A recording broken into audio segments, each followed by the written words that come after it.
Eye n'Ensoko TV, oboroso bw'omugusi.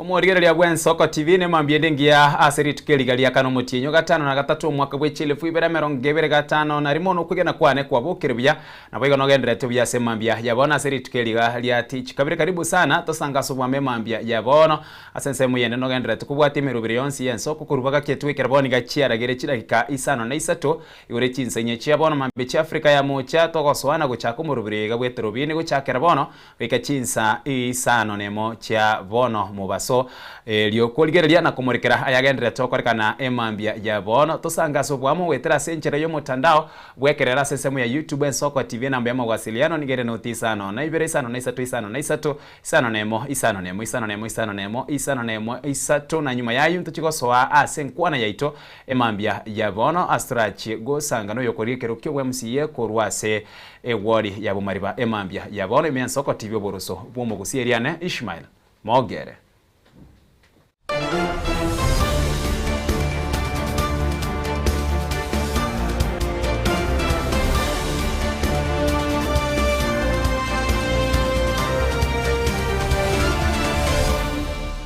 Asomo chakane mambia yabono oboteneri bwa bomo bwa Azimio la Umoja niko bamochorire omokonyi bumuraibe kiama kya Jubilee Daktari Fred Matiang'i na boigo Peter Munya boigo yokabere omo senator asirita Leni Kivuti guchiko baba bwatani ase council yabomo bwa Azimio la Umoja aya nigachino maiga yegekaro kyo kiabete aburit kuligoro bosio bokweyarigania usichinga kyo kweyarigania kogenderete bosio bochoryo bonene bo mwaka w'echile fuibera 2025 na kabere buneko bwate.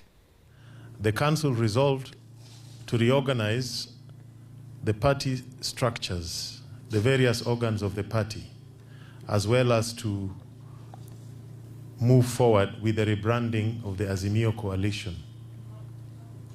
Secondly, the council made a decision to admit 2 new members into its ranks. That is His Excellency Fred Matiang'i, the Honorable former Governor His Excellency Peter Munya, and Honorable Senator Leni Kivuti to become the new council members. So there are 3. So there are 3 new members to the council. And thirdly, the council also made a decision to invite one of our founding members, DAP Kenya Party, to rejoin the coalition. And subject to their internal processes, the party leader, His Excellency Honorable Eugene Wamalwa, is here. He has confirmed they will be doing so. And finally, the council resolved to invite Umoja na Maendeleo Party, PDP Party, and the Democratic Party to become members of the coalition. And their respective party leaders are here, and they have also confirmed that subject to their internal processes, they will be joining the Azimio coalition. So we will be taking important decisions as we go forward. We are also, the party leader was given the mandate to engage other like-minded political parties, because we all recognize that time is of the essence. We have entered the election year, and so we are talking to Democracy for Citizens Party. We're also talking to, again, re-engaging with PLP. Democracy for Party leader is, of course, our brother Rigathi Gachagua, and also our sister Martha Karua of PLP. We are talking to others, including Chief Justice Emeritus, who has also indicated they may want to join this coalition as we rebrand and as we get together. And of course, also, we are talking to Linda Mwananchi. So we wish them well as they push for the registration of Linda Mwananchi as a political party.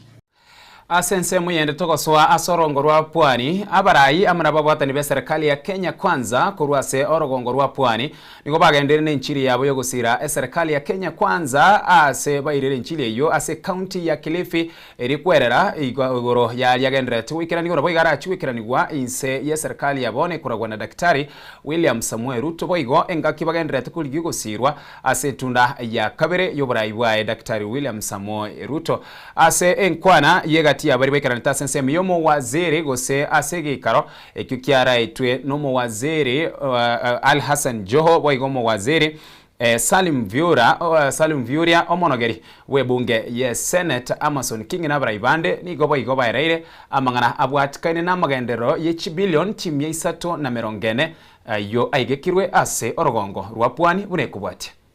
Ruto aendelee asiendelee. Na Mheshimiwa Ruto amezika hapa Pwani mambo ya maendeleo 340 bilioni 340 ya maendeleo imezikwa hapa Pwani kwa kipindi ya William Samoei Ruto. Hakuna rais mwingine ambaye amefanya hivi, na ndio maana ujumbe huu tukasema ufike hapa Kilifi South. Huyu Rais Ruto ndio ako na mpango na sisi. Wale wengine wana mpango na sisi kweli? Wale wengine wana mpango na sisi? Tumeona hata ile vision ya rais ya 2060 wameanza kupinga kwa sababu hawajazoea siasa ya mpango, hawajazoea siasa ya maendeleo, hawajazoea siasa ya kufanyia wananchi. Wao wamezoea siasa ya ukabila, wamezoea siasa ya kuwagawanya watu. Yani sasa hiyo itatupatia faida kweli kuwagawa watu? Let me tell you, mimi siwezi choka. We must be remembered for something. We must be remembered for something. Mimi siwezi kubali kama mimi nimefika hapa, nimekuwa mbunge, nimekuwa mimi paka nikawa gavana, nikawa waziri, and then mimi nikae bila kupatia shauri watu wetu kwamba wale waliopata wakafanikiwa walianza zamani kujipanga. Na walianza kuwa wakijiamini kwamba iko siku wao watafatwa, sio kwamba watakuwa wafuasi. Huyu William Ruto alikuwa mfuasi wa Moi huyu. Huyu daktari William Ruto alikuwa mfuasi wa Moi, sivyo? Akawa mfuasi sugu wa Raila Odinga, sivyo? Si ni rais sasa? Ni ambition, ni plan, ni focus, na watu wake kuelewa kwamba safari ya kesho upangwa leo, sio kuja kuambiwa tu na watu wengine tupinge, tubomoe bila kuwapatia mpango. Tuko pamoja mpaka hapo? Sasa mtatathmini ya maneno yangu, mtayapima kwa vipimo ambayo vastahili. Kikweli kweli tuko safari moja, mumetupa tuendelee sambamba. Mambo ni tutam. Wakati tunazungumza ya kwa uchumi wetu, ya kwa lazima tuzungumze uchumi wetu utakapokwenda, kuna wengine wenye kuongea ni kwa watalii wasije katika Kenya, lakini mwingine William Samoei Ruto anatuambia ya kwa ikifika Septemba, licha ya miaka 10 na ile ambayo kwamba Ronald Ngala College hapa ndani ya Kilifi haijawahi kufunguliwa, leo imeweza kumalizwa ili vijana wetu waweze kujifunza mambo ya utalii. Mmoja anavunja, mmoja anajenga. Katika wale walovunja, wakati masala ya bandari yalipokuwa yanapelekwa yawe nje ya Mombasa, ikawa sasa kitovu chetu na uchumi wetu umeweza kuumia, William Samoei Ruto akasema ya kwa uchumi wa bandari uregee katika bandari. Nyinyi mnafahamu kabisa sisi ambao tuko hapa tumekuwa mlango wa mbele katika serikali ya aliyekwenda zake baba Raila Amolo Odinga.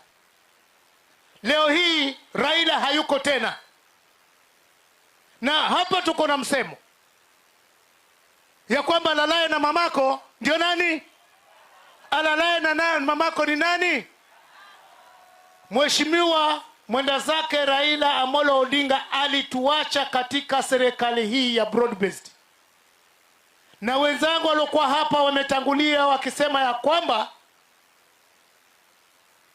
mahali ambapo tuliachwa sisi bado tutabaki hapo. Ndio hata ile spirit ya baba mahali penye iko ijue ya kwamba pale alipotuacha hapo ndipo nipo. Togotikana nayo togoswa ase umuchiyo Nairobi taswa ase nyombene yoburai bwense abo asomurai bwense mambya yabono nigaumiranire nabagaka korwa ase binyoro byonsi korwa county chonsi ya 45 abo asagendrete gusanga amona barabwo kubwatikana nobokoreri bwabo ase ebinyoro ime abo ase gwikera boniga omo waziri bwoborendi bwaime Kipchumba Murkomen nere ogendrete korwa enkwana yaye abo astoko gende yema ase yemo elitoranyora enkwana iyo kurwase enyombene yoburai bwense muchi noyo Nairobi. Sisi waliandamana na wa village elders, tuwapigie makofi. Asante sana. Your Excellency, itakuwa makosa pia ni keti tu hivi bila kushukuru my predecessor kwa wizara ambaye alianzisha kazi hii, ambaye ni your Deputy President Professor Kithure Kindiki. Tumpigie makofi. I know Professor Kindiki would have been here today, Your Excellency, na wewe umemtuma kwa kazi kwingine, but we in the ministry, we continue appreciating and recognizing the firm foundation he laid when he was the Minister of Interior under this administration, the first Minister of Interior under this administration, na sisi wote tunasema Professor Kindiki ni fire. Kwa hivyo, Your Excellency, wacha nikaribishe sasa. I think mzee wetu amepumzika ya kutosha. I can now welcome him. Let me take this opportunity to invite the party leader of ODM ambaye ni kiongozi wetu Senator Oburu Oginga. Tumpigie makofi.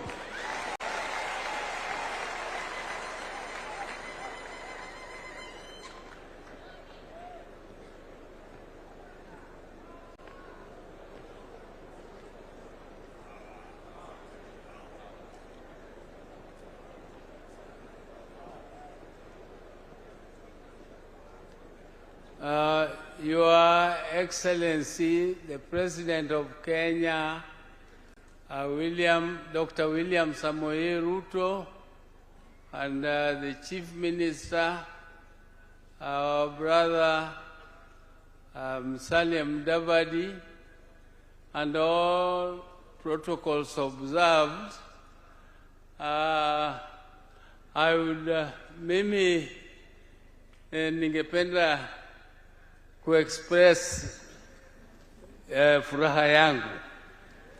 Mimi nina furaha tele. Mimi nina furaha tele kwa sababu mimi nimekaa bunge hii miaka 30 na kitu.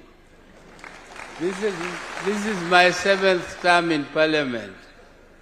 Na sisi tumejaribu kusukuma serikali, na serikali wakikuja tunawasukuma wasukume hii nini ya kulipa village elders, kwa sababu hawa ndio grassroots.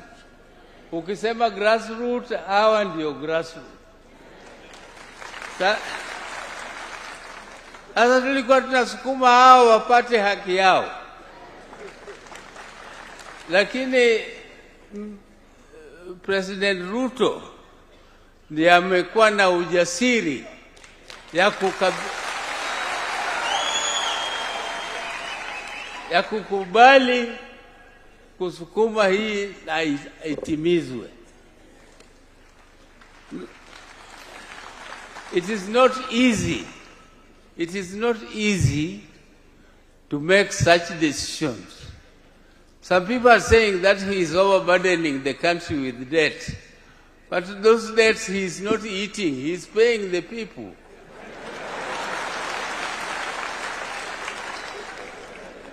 If it is something which translates into benefits for our people, we must appreciate it. We want to say that the President is trying his best, and the opposition should also try. They should also try to bring their own programs, what they want to do to the people. Would they have paid the village elders if they were in power?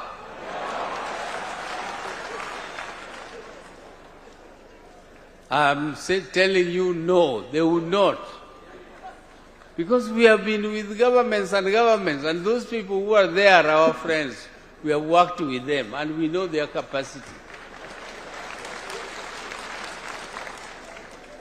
We know their capacity, we know how they think, and we are in this broad-based government. We are working with President Ruto in this broad-based government. My late brother Raila Odinga left us there, and may God rest his soul in peace. And we are not going to be swallowed by him, but we are going to work together to make a strong government and always push for having vision. There are people who are against even vision. You know, if you are visionless, you cannot move ahead. Where do you go if you are visionless? We have Vision 2030, which has been implemented. If it has not been implemented, just tell us what percentage you think it has reached. Don't say it has not been implemented at all, because it is not Ruto who started it. If it was implemented by several presidents. So, yes, measure and say, Ruto, you pushed it to this extent.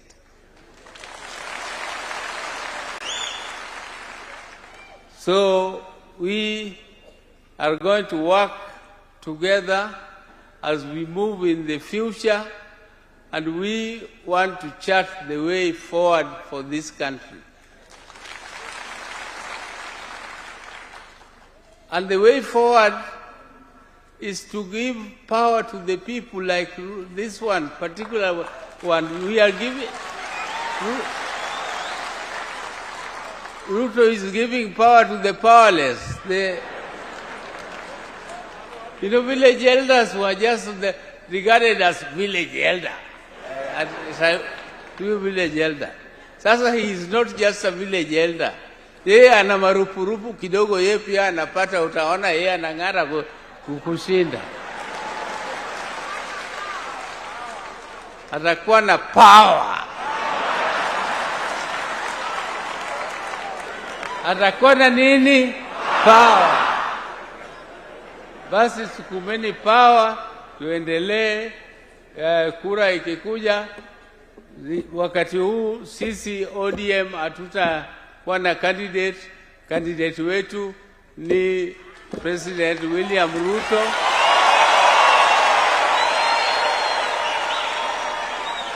But all the other positions are negotiable. Particularly number 2. Don't you think I deserve to be number 2? Because that is what our concern. Can I not be number 2? Mimi nimetosha. Asanteni sana.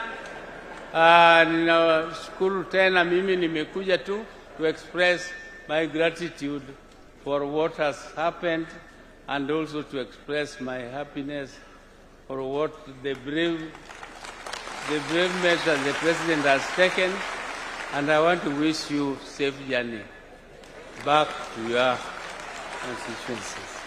Asante sana. Thank you, sir. Thank you, sir. Pigieni makofi Bwana Power. Leo tumepata ndio. Your Excellency, kabla sijakaribisha Prime Cabinet Secretary, kuna maofficers wengine wa serikali wako kati yetu, nataka tu kuwajulisha. kuna commissioners wako hapa, kuna vice chair wa IPOA commission, Madam Anne Wanjiko na one of the commissioners. Yes, one of the commissioners is here. Pigia makofi hawa. Tuko pia na NCIC commission. Wako hapa chairman na timu yake ya maofisa watatu. Pigieni hawa makofi. Mtasaidiana na NCIC kuhakikisha mambo ya hate speech na mambo ya uwiano tumeleta watu pamoja, si ndio? That is the commission yenye mnafanya pamoja kuleta watu pamoja, because we always think it's a hate speech commission, but also it's a cohesion commission ya kuleta watu pamoja na watafanya kazi na nyinyi. Pia tuko na directors na CEOs kwa different departments. Tuko na kada CEO ako hapa. Tuko na CEO wa Kenya School of Government, where the people who will train you. Tuko na Kenya National Bureau of Statistics wako hapa, mwenye mnawasaidia kwa enumeration. Tuko na CEO wa eCitizen wako hapa, na tuko na director wa Department of Immigration. Wasimame wote. Wapigie makofi hawa tena. All these CEOs wanafanya kazi na nyinyi together. Yeah, they're working with you together. They're working together with you, and you are the ones who are assisting them waweze wakafanya kazi yao. Please, we wish you well as you go home. Think national. Act in your village. Unajua saa zingine kuitwa village person watu wanatumianga kama matusi. So don't think village. Think national. But act in your village. Sawa sawa? Always, even if you are at what corner of Kenya, remember first Kenya, and then now your village. You act in your village, but act as a national leader, ambaye you are part and parcel of the national administration of the Republic of Kenya. With those remarks, let me now welcome Prime Cabinet Secretary Mheshimiwa Musalia Mudavadi. Tumpigie makofi. Makofi tena kwa Prime Cabinet Secretary. Asante sana. Village Elders hoye! Village Elders hoye! Kenya hoye! Rais wa Jamhuri hoye! Asante sana. Kwanza ningependa Mheshimiwa Rais kusema kwamba ndugu yetu Kipchumba amesimamia mambo yake vizuri sana na tumpongeze. Yeye na timu yake yote wamefanya kazi nzuri, na tukiona kazi nzuri ni lazima tuitambue. Pahali kuna wazee, pahali kuna wazee, basi leo hakuna lile ambalo litaharibika katika taifa letu.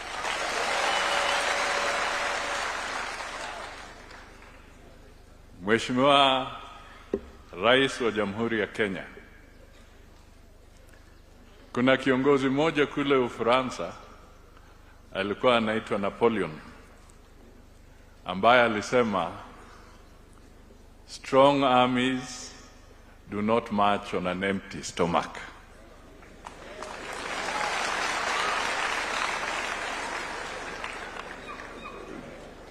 Jeshi ambalo linahudumia kitaifa kwa njia inayofaa haliwezi likatembea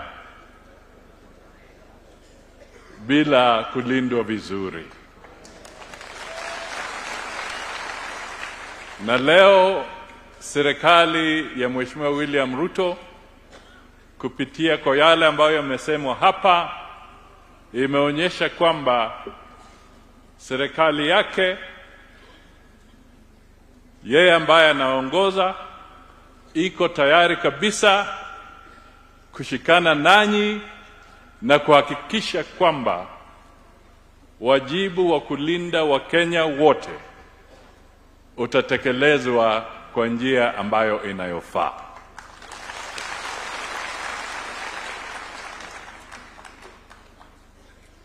Mimi niko na ombi moja tu, na nitavaa kofia ya Foreign Affairs.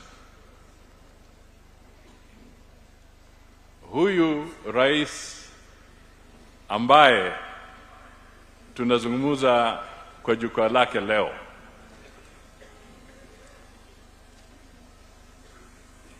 amekuwa sauti ya bara la Afrika.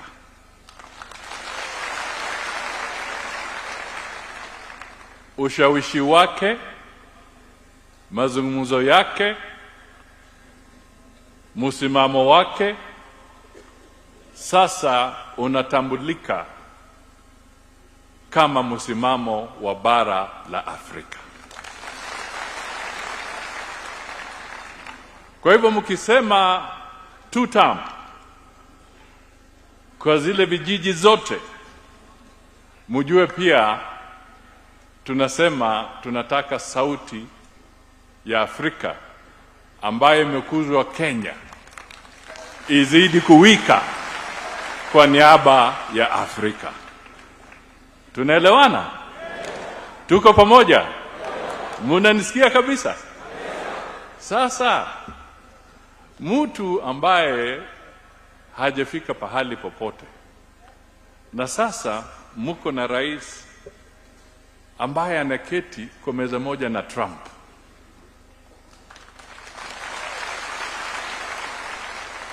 Mko na rais ambaye anaketi kwa meza moja na Macron wa Ufaransa. Anazungumza mambo ya kitaifa. Anazungumza uchumi wa bara la Afrika, uchumi wa Kenya. Anawashawishi kule. Alafu mtu anataka atoke kwa kona amrudishe nyuma. Tutakuwa tuko sawa kweli? Tutakuwa tuko sawa? Kwa hivyo jukumu letu hapa kupitia kwenu ni jukumu la kuhakikisha kwamba uthabiti wa taifa letu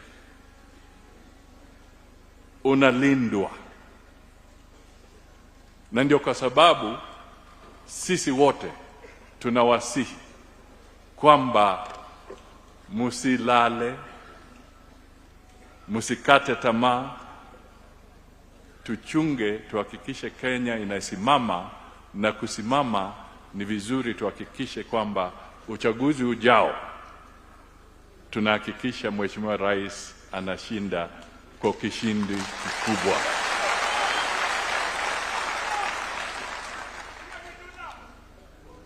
Ni 2 term? Ni 2 term?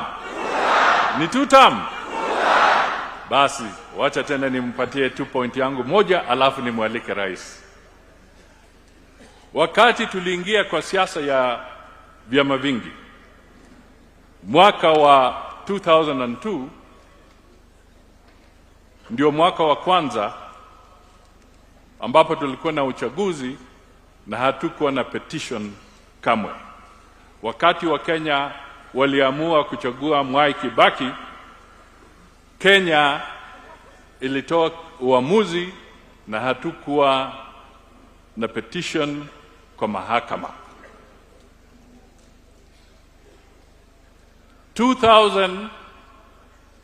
2007-2008 tulikuwa na uchaguzi na tukakuwa na vurugu. Serikali ikaundwa ya Grand Coalition. Hiyo serikali ilikuwa ya Mwai Kibaki na Grand Coalition ikaja, na hapo tukapata katiba mpya. Uchaguzi wa 2014, baada ya katiba mpya, baada ya election ya president, tukawa na petition. 2017, baada ya election, tukawa na petition. 2022, baada ya election ya President Ruto kwa muhula wake wa kwanza, tukawa na petition. Sasa mimi nawaomba uchaguzi wa 2027 tuondoe kasumba ya petition. kule mashinani, kwa sababu petition inaleta uhasama mwingi. Tuhakikishe tunapembeleza watu wapigaji kura, kwa sababu tunataka ili Kenya ichukue ile hatua kubwa. Tunataka kabisa ushindi ambao Mheshimiwa William Ruto atapata raundi hii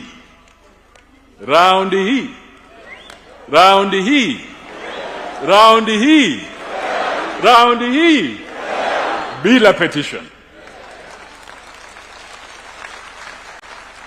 Tuko sawa? 2 term bila nini? Hebu nisikize. 2 term bila nini? 2 term? 2 term? 2 term? Haya, mko tayari? Simameni tumuingize rais wa Jamhuri ya Kenya.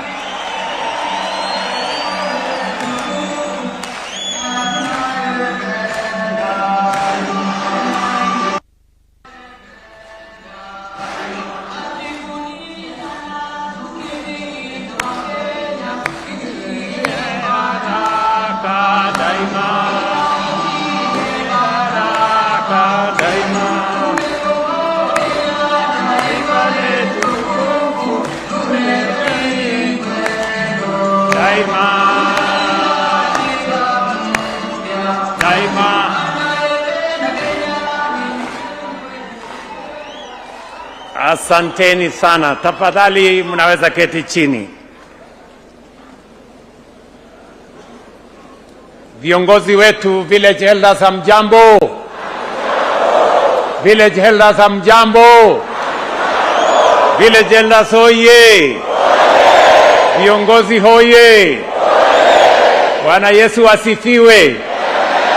Asalamu alaikum. Hebu mnisalimie wane nione. Basi, asanteni sana. Kwanza nataka nichukue nafasi hii niwakaribishe nyinyi nyote kutoka sehemu zote, kata zote za taifa letu la Kenya. Najua wengi wenu mnafika hapa kwa mara ya kwanza. Ni kweli ama si kweli? Jameni, nawaambia karibuni sana. Karibuni sana. Mimi nimefurahi sana kuwakaribisha hapa State House. Na wale wananisaidia kazi. Mnajua hapa State House nimepokea wageni wengi sana. Nimepokea wafalme, nimepokea marais, nimepokea viongozi wa viwango mbalimbali.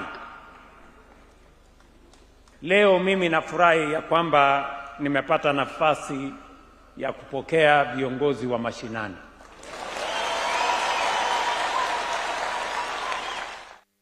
ya bona yagendere tukuru ase nyumba enene yoburai wense abwase omurai wense Dr. William Samuel Ruto aliganire nabo gagendere tugusanga amuna bagaka kurwa ebinyoro byonsi kurwa county yonsi ya 45 na ibira ya mase yemo nigo tukuna na sesemo yende ya kabire tomonyore omuseke Linet Nyambane magiga yomurai wense kurwa amaroro yo mwaka bw'echilifu ibira 2025 na rimo yense ya Kenya abakenya nigo bagendere tukuru ebirengerero byabo ya mase yemo abwase togoswa sensemo yende ya kabire iritonyorena na ebirengererio osekerengerero ky'omwana inchinkere kieke igoro ya maroro yo umurai wensa bagakoraria yo mwaka bw'echilifu ibira 2025 na rimo kwense ensemo yende ya kabire Linet.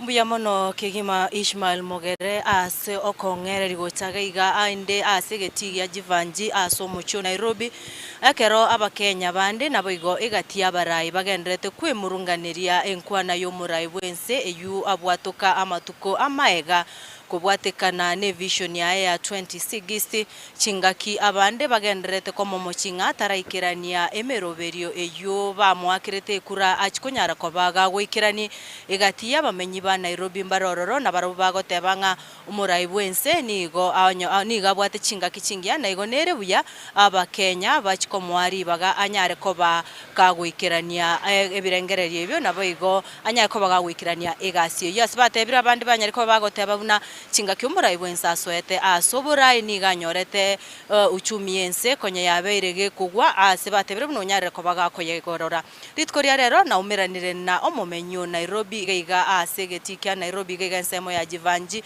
na baguchakanirie tari ae erindato teinga ebirengereri ba embire byo biga kubwatekana na enkwana y'omurai bwense yo anyate koba gakwerera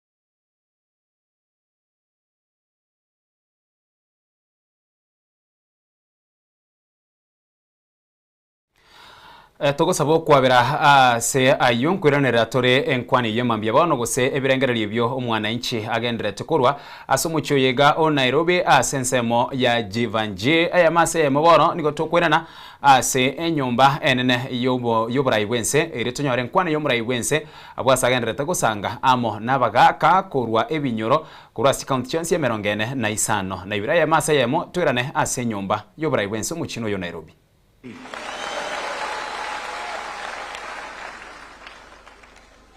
And therefore, every nation is built from the ground up. Its strength begins not in the capital or in the cities, but in the communities, not in government offices, but in everyday lives of its people. For Kenya, that foundation is the village. The village is our first school of citizenship. It is where values are taught, leadership is nurtured, disputes are resolved, and development takes root. Long before many formal institutions reached every part of our country, village elders provided leadership within our communities. You have been custodians of peace, mediators in conflict, guardians of our values, protectors of our families, and the trusted link between citizens and government. On my table here, I have reports which you people have written. On my table. Kila asubuhi nikiamuka nakutana na briefcase kubwa kiasi hii. Iko na report. Mahali hiyo report imeanza na village elder. Nyinyi pengine hamjui. Wacha niwaeleze. Hiyo report wewe unaandika inaenda kwa assistant chief. Mwisho yake inafika kwa ofisi yangu hapa. Whether known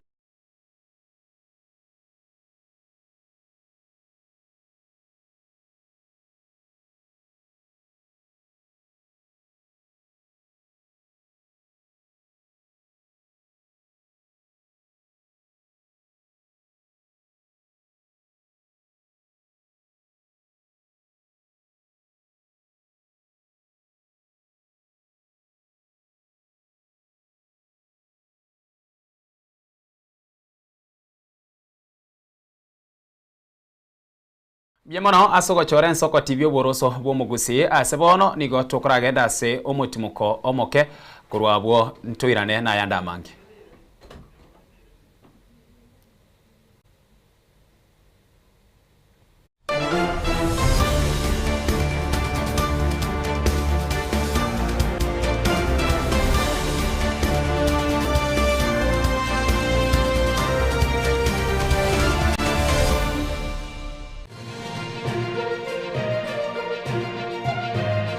Eye nen Soko TV oboroso bw'omugusi.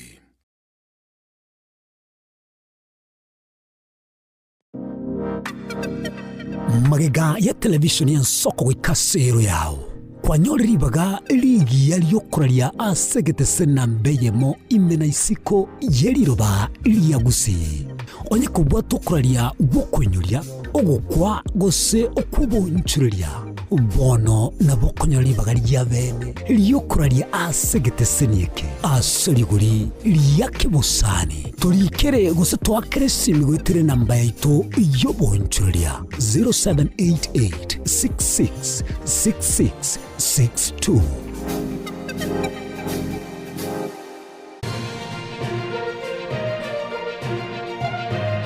Eye nen Soko TV oboroso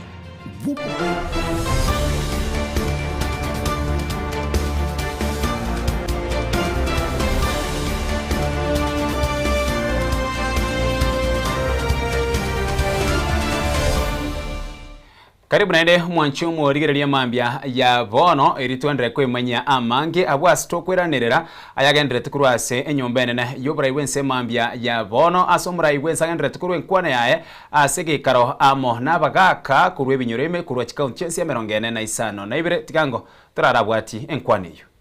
These principles are not fulfilled merely because they are written in law or discussed in Nairobi. They are fulfilled when they improve life in every household, in every community, and in every village. Katiba yetu si maneno yaliyoandikwa tu peke yake. Lazima ionekane katika maisha ya kila siku ya wananchi. Serikali lazima ifike kwa kila mwananchi, katika kila kijiji na kila nyumba. Hapo ndipo maendeleo halisi yatakayodhihirika. That is why our bottom-up economic transformation agenda begins where the people are. Government can design policies, invest resources, create opportunities at every level in the village especially. But lasting transformation occurs only when citizens understand those opportunities, embrace and use them to improve their lives. Village elders are indispensable in this task. Whether we are raising agricultural productivity, enrolling families in Taifa Care, expanding affordable housing, supporting vulnerable households, creating digital opportunities, or restoring our environment, success depends on trusted leadership at the grassroots. And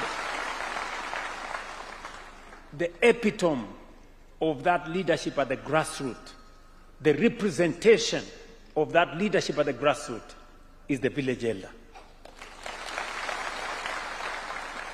You have explained to me here how you explain government programs. You mobilize public participation. You build confidence. You turn policy into action and opportunity into progress. You are the bridge between government and citizens, between national ambition and community action, and between constitutional rights and lived reality. Nyinyi ndio daraja kati ya serikali na wananchi. mnafanya sera za serikali zieleweke, zikubalike na zilete matokeo katika maisha ya watu. Bila nyinyi, maendeleo hayawezi kuwafikia wananchi kwa kikamilifu. As we entrust you with greater responsibility, the government will also stand with you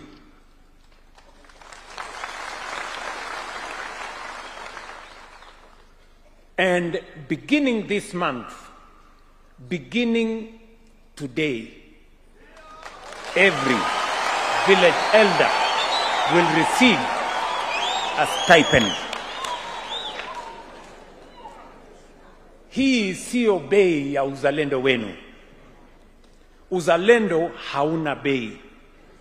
Hii ni ishara yetu kama serikali ya heshima ya taifa letu la Kenya kwenu na kutambua mchango wenu katika mambo ya uongozi ya taifa letu.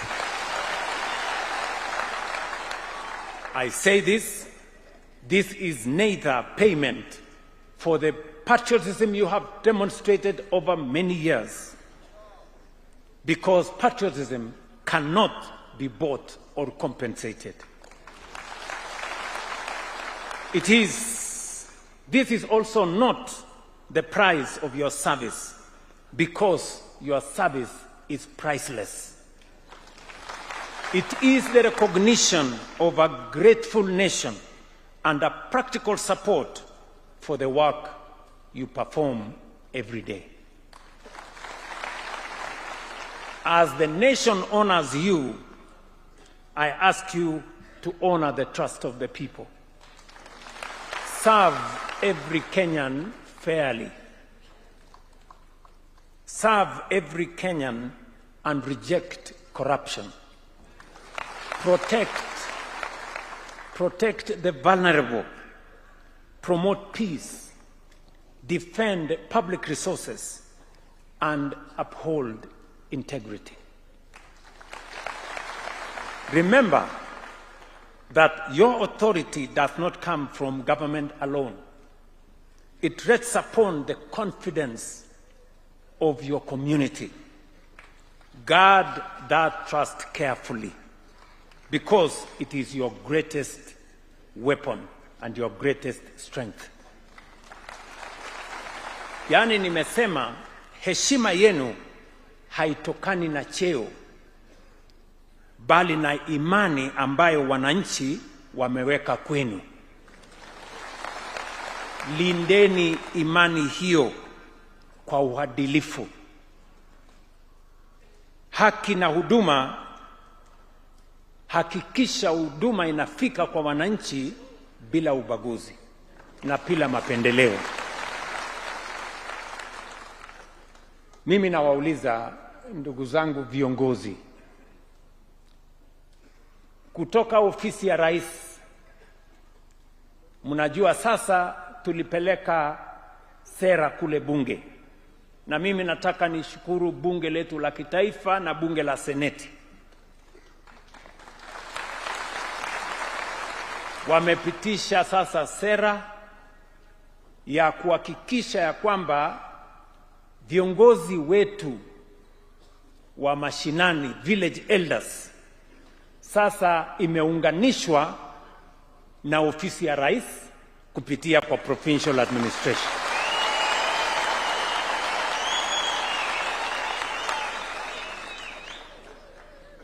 Na ni kati ya sera ambayo tulikubaliana wakati mmenipa nafasi ya kuwa kiongozi katika taifa letu la Kenya. Niliwaeleza ya kwamba tutaanza pale chini katika program ya bottom up. Na sio peke yake jambo ambalo tunafanya leo. This is not a one-off event. This is a program of action that we undertook and we committed ourselves to do as a government. Pale mwanzo nilisema ya kwamba wale watu wadogo pale chini, tulikuwa na watu wengi wamekopa shilingi 100, wamekopa shilingi 200, wameingizwa ndani ya CRB. Wengi wakifika mahali wanaulizwa, wewe uweze kupata huduma fulani kwa sababu uko ndani ya CRB. Ni kweli ama si kweli? Tulikuwa na wananchi zaidi ya milioni 7 ndani ya CRB, wananchi wadogo. Mimi nikasema hawa wadogo wa chini lazima tuwaondoe kwa CRB. Wote wananchi milioni 7 tuliwaondoa kwa CRB because we believe in inclusivity. Hatutaki kumwacha mwananchi mwenzetu nyuma. Nikakuja pale tukasema tuko na madaktari wetu wa mashinani, wale wanaitwa community health promoters. Mnajua wale walikuwa wanafanya kazi kama nyinyi, hawakuwa wanalipwa chochote. Nikakuja nikaongea na magovernors wetu, nikasema hawa viongozi, hawa madaktari wetu wa mashinani, hata kama sio madaktari, ni watu ambao wanatusaidia katika mambo yetu ya matibabu. Pia na wao nikasema katika serikali hii ninayoongoza pia tutawapatia marupurupu. Leo community health promoters, wale CHPs, leo kila mwezi tunawapatia marupurupu, vile na nyinyi mtapata hivyo. Pia tukasema pale chini tuko na mama mboga na wale wengine wadogo wanahangaika pale chini, wanauza mazao yao dukani pale, kwa mvua, kwa jua, matope inawazumbua, vumbi inawapiga. Nikasema wale pia tutashirikiana na wao. Tunataka wafanye kazi mahali kuna heshima. Leo katika taifa letu la Kenya tunajenga soko 600, zingine tumekamilisha. Ndio yule mama mboga pia afanye kazi mahali kuna heshima, kuna stima, kuna maji, kuna usafi, ndio tuweze kutembea kwa pamoja.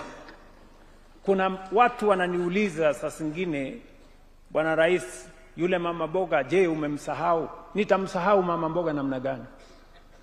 Yule mama mboga leo ako na mambo 4 kutoka kwangu.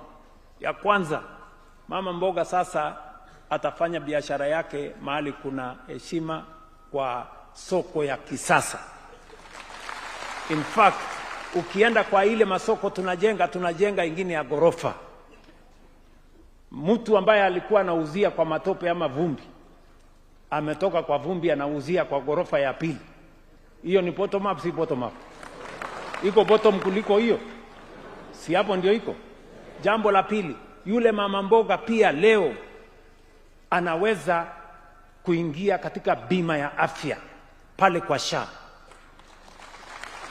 Yule mama mboga pia leo, kwa sababu tumesema affordable housing itoke, ile ilikuwa shilingi milioni 10, leo mtu anaweza kulipa, ukienda hapa Mukuru wanalipa shilingi 3,900 na nyumba inakuwa yake kila mwezi analipa. Pia yule mama mboga atakuwa na nafasi ya kupata affordable housing. So we are working kuhakikisha kwamba wale wote ambao wako chini pale, leo mama mboga anaweza kupata SHA. Vile nyinyi mmeniuliza hata mzee wa mtaa apate nini?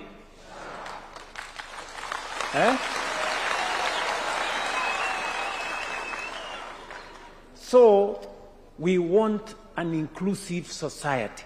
Mimi nimesema Kenya yetu sio Kenya ya wachache, sio Kenya ya wale wako na uwezo na pesa na mamlaka. Hapana, Kenya ni yetu sisi zote. Na ndio mnaona niko na matatizo na mabwenyenye wengine wengi hapa wananisumbua, makelele mingi, kwa sababu nimesema hata yule mwananchi mdogo pia yeye ako na haki katika taifa letu la Kenya. Ile SHA ilikuwa na watu milioni 8. Watu wako na kazi, wale wako na mshahara, wale wako na uwezo, wale wako na pesa. Lakini leo nimesema hii SHA, tofauti na ile NHIF ilikuwa na watu wachache, watu wenye uwezo, nimesema hii SHA ifike kwa kila mwananchi. Afya ndugu zangu viongozi, afya isiwe ni starehe ya watu matajiri wenye wako na kazi, wenye wako na uwezo. Afya, katiba ya Kenya sehemu ya 43 inasema ni haki ya kila Mkenya, mwananchi mzalendo wa taifa letu la Kenya. Na hivyo ndivyo itakavyokuwa. Inshallah, Mungu akitujalia. Mungu ataturahisishia. Tumekubaliana? Na ndio sababu hiyo mimi nimesema nikiwa hapa leo, nimefurahi sana. Hii kazi ambayo tumekuja hapa na nyinyi mmekuja hapa kwa niaba ya wenzenu. Tuko na village elders kama nyinyi. Hapa tuko na village elders 10,000 leo. Lakini tuko na village elders Kenya 106,000 ambao wanafanya kazi ile nyinyi mnafanya. Mmekuja hapa kwa niaba yao. Na mimi ningependa kusema mambo matano kuhusu village elders. Nataka mnisikize kwa makini. Jambo la kwanza, tumepitisha sera. We now have a policy of government kutambua village elder. Sasa wewe ukisimama mahali popote unatambulika. Wewe sio tena yule bwana Sheikh hapa alikuwa anasema watu wanamuuliza huyu ni nani. Wewe sasa usimame hapo useme mimi ni village elder. Nafanya kazi chini ya ofisi ya Rais wa Jamhuri ya Kenya.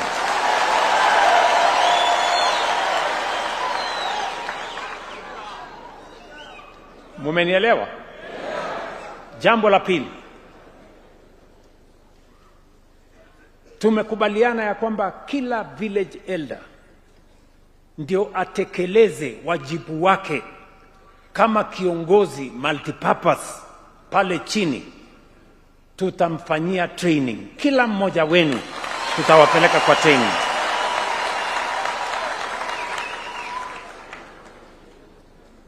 Jambo la tatu, tumekubaliana na nyinyi ya kwamba kuanzia leo village elder atalipwa marupurupu kila mwezi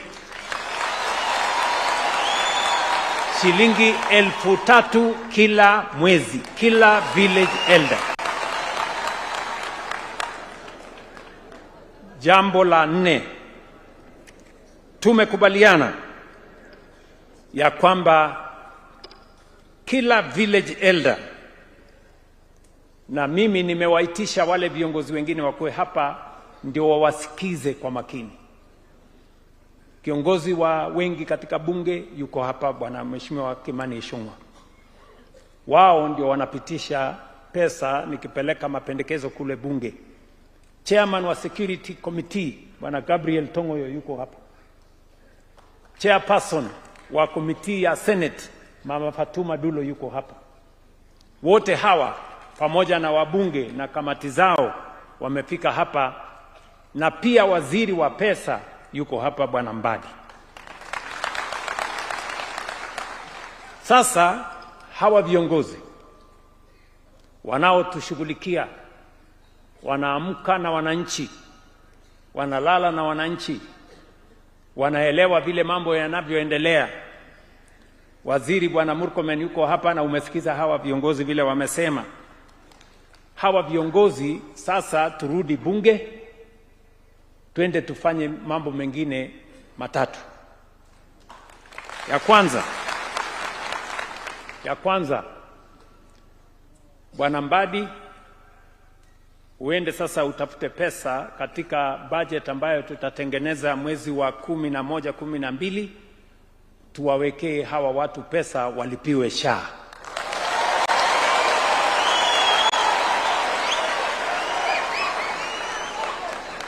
Kila village elder, yeye, mke wake ama bibi yake ama bwana yake na watoto wao wawekwe katika mpango ya SHA.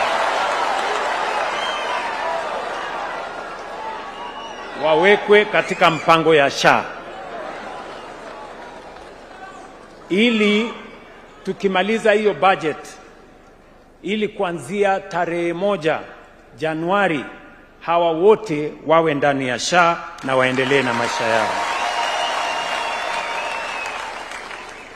Jambo la pili, wameniuliza ya kwamba hawa wazee hata ingawaje umri ni huo, lakini dijitali pia wanaelewa. Sasa pia muwaongezee pesa kidogo kwa budget, kila mmoja wao tumnunulie simu ile ya sawasawa.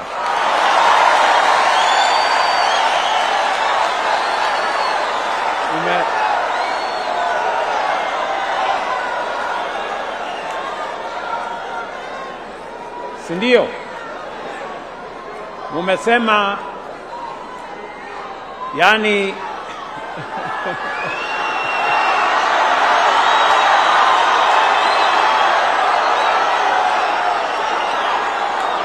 nasema tuendelee ama tuendelee? Tuendelee ama tuendelee? Mumeniambia ya kwamba mnataka simu ambayo mnaweza kupiga picha mambo ikiendelea vizuri, natuma mpaka na picha. Kama kuna watu wanasumbua wengine na disco matanga, napiga picha vile Mama Kazo amesema.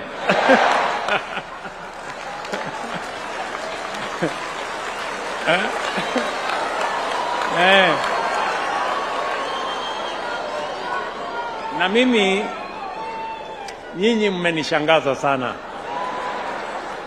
Nyinyi mmenishangaza sana. Nimesikia Mama Hadija Okanga hapo vile amepanga kijiji yake. Amesema niko na manyumba 500, nimepanga mara 3, nimeweka yule balozi wa kila sehemu, nimepanga tuko na watu 9 hapa, tuko na bwana. Hiyo ni mpango kali sana. Nyinyi vile mmepanga mnashinda wengi, hawa ninashindana na wao. Hawana mpango.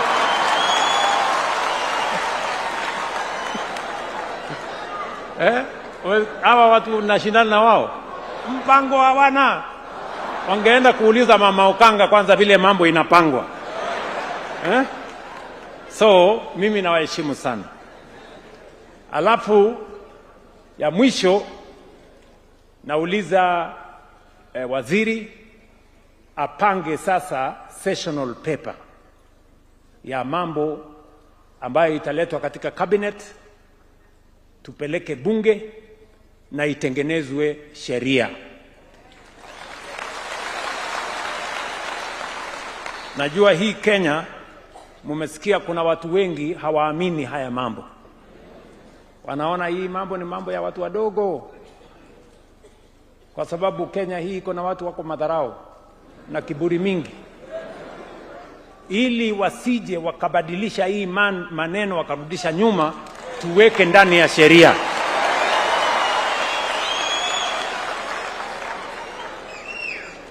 Sijui kama tunaelewana. Kwa hivyo pangeni ili kabla ya Disemba mimi ni sign sheria ya kuhakikisha ya kwamba haya mambo ambayo tumesema hapa hayatarudishwa mtu nyuma na mtu yeyote. Awe na kiburi kiasi ambayo ako naye, awe na madharau ile ako naye, lakini tutaweka ndani ya sheria ndio hakuna tena nafasi ya mtu kuja kurudisha haya mambo nyuma. Nyinyi mnanielewa jameni? Tuendelee ama tuendelee? Tuendelee namna hiyo? Tuendelee namna hiyo? Nimewasikiza pia. Wacha niguzie yale mambo wale waliopata nafasi ya kuongea wamesema. Mumesema hapa kuna kama vile mama kutoka Kwale amesema tukiendelea na disco matanga kule vijijini inaleta hasara. Watoto wengi wanapata mimba, wengine wanakosa nafasi ya kwenda shule. Mimi nawauliza, jameni, tutafanya bidii tuhakikishe na munisaidie kila mtoto wa Kenya apate nafasi ya kusoma. Sikizeni ndugu zangu, Kenya hii itabadilika, na tumesema hatutaki mtoto hata mmoja Kenya akose nafasi ya kusoma, kwa sababu elimu ni kitu ya muhimu sana, ndio inaleta usawa. Mtoto wa maskini na tajiri wanakuwa sawa wakipata elimu. Mtoto wa mkubwa na mdogo wanakuwa sawa wakipata elimu. Na ndio nimeweka pesa nyingi kwa sekta ya elimu, kwa sababu elimu ni ya muhimu. Tumeongeza pesa kutoka bilioni karibu 500 leo katika budget ya mwaka huu. Mheshimiwa Mbadi hapa, tumeweka pesa 784 bilioni ya kusomesha watoto wetu. Kwa miaka 4, nyinyi kama viongozi wa mashinani, nasema hapa without fear of any contradiction, tulikuwa na changamoto kubwa kwa mambo ya elimu.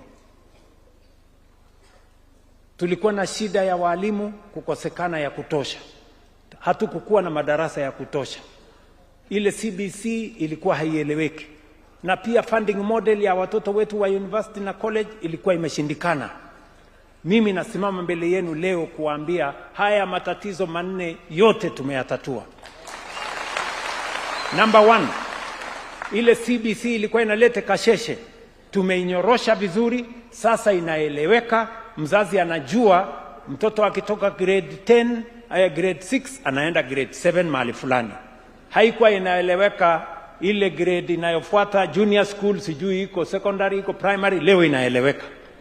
Na transition tunakamilisha. Tumejenga madarasa 23,000 mpya kusomesha watoto wetu. Tumeajiri walimu 1,100, tunaajiri walimu wengine 20,000 mwaka huu. In 5 years, kufikia mwaka ujao, in 5 years tutakuwa tumeajiri walimu 1,120 kwa muhula mmoja. Zile serikali zingine zilikuwa zinaajiri walimu 20,000 kwa miaka 5.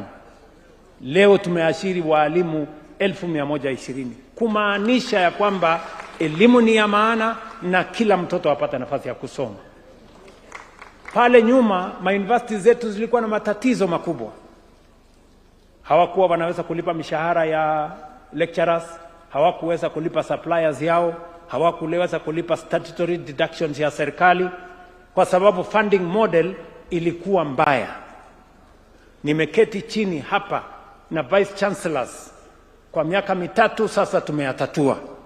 Leo tumeweka pesa ya kutosha kusomesha watoto wetu katika vyuo vikuu, TVET na KMTC. Na nikiongea na nyinyi hapa leo, tumerudisha sheria tena bunge ili kupiga msasa ile sheria na tuhakikishe hakuna mtoto wa Kenya ambaye atakosa nafasi kusoma university, TVET ama KMTC tena. Tuwe na funding ya kutosha watoto wetu wote. Nyinyi mnanielewa? Ndio ile kazi mnatusaidia pale mashinani. Wakati unawasukuma kila mzazi katika kijiji yako, unawaambia kila mtoto aende shule, lazima mimi niwe tayari pale shuleni na mwalimu na madarasa na model mzuri ya kuwasomesha na pesa ya kutosha, ndio kila mtoto apate nafasi ya kusoma. Kwa hivyo mnapofanya bidii kuhakikisha ya kwamba watoto wetu wote wanasoma, nyinyi mjue ya kwamba sehemu ile ingine mimi nimepanga, na muwaeleze vizuri ya kwamba serikali imeweka pesa ya kujenga madarasa, kulipa walimu, kunyorosha elimu, kuhakikisha kwamba watoto wetu wanasoma university. Hatutaki mtoto wa Kenya abaki nyuma. Mtanisaidia kazi hiyo jameni? Mtahakikisha watoto wetu wote wanasoma? Nyinyi pia ndio mtanisaidia kuwasajili wale wote ambao ni wakulima. Mnajua tulikuwa na matatizo ya kilimo, na tatizo kubwa ya kilimo ilikuwa hatujui wakulima ni wangapi, wa kahawa ni wangapi hatukuwajua, wale wa chai hatujui, wale wa ngano na mahindi hatujui, wale wa makadamia na ile ingine makorofia hawajulikani. Leo kwa msaada wenu nyinyi ndio mlitusaidia na machief tukaandikisha wakulima wote. Leo tuko na data ya wakulima 7,200,000 ambao tumewasajili. Kupitia kwenu tunajua huyu mkulima ni fulani, ekari yake ya mahindi ni kiasi fulani, ekari yake ya kahawa ni kiasi fulani, yeye ni mkulima ama mfugaji. Hiyo data ndio imetusaidia kuinua productivity ya mambo ya kilimo. Mimi nataka niwaeleze hivi. Mimi nilisimama mbele ya Wakenya wakati nilitafuta uongozi wa taifa letu, na nikasema nitarekebisha mambo ya kilimo. Leo mimi nasimama hapa mbele yenu, kilimo ya kahawa, kwa wale mnatoka mahali mnapanda kahawa. Kahawa ilikuwa inauzwa kwa kilo moja shilingi 50. Leo ni 100, 120, 140 kuelekea 150. Ni kweli si kweli? Wale ambao ni wakulima, mbolea ilikuwa inauzwa 6,000, 7,000. Leo mbolea ni 2,500. Ni kweli ama si kweli? Wale ambao nyinyi ni wakulima wa miwa, watu walikuwa wanapeleka kwa kampuni, wanangojea miezi 6, mwaka moja ndio walipwe. Ni kweli si kweli? Leo kilimo ya miwa, ukipeleka miwa yako sio miezi 6, unangojea siku 10 peke yake, unapata pesa yako, unasonga mbele. Ni kweli ama si kweli? Tumerekebisha kilimo. Wale matapeli walikuwa wanatusumbua, tumewafukuza. Gharama ya pembejeo na mbolea na zile zingine tumepunguza. Nimesikia kutoka kiongozi Bwana Biwott kutoka kule Moisbridge. Amesema anatoka Kititi ya Tebeson.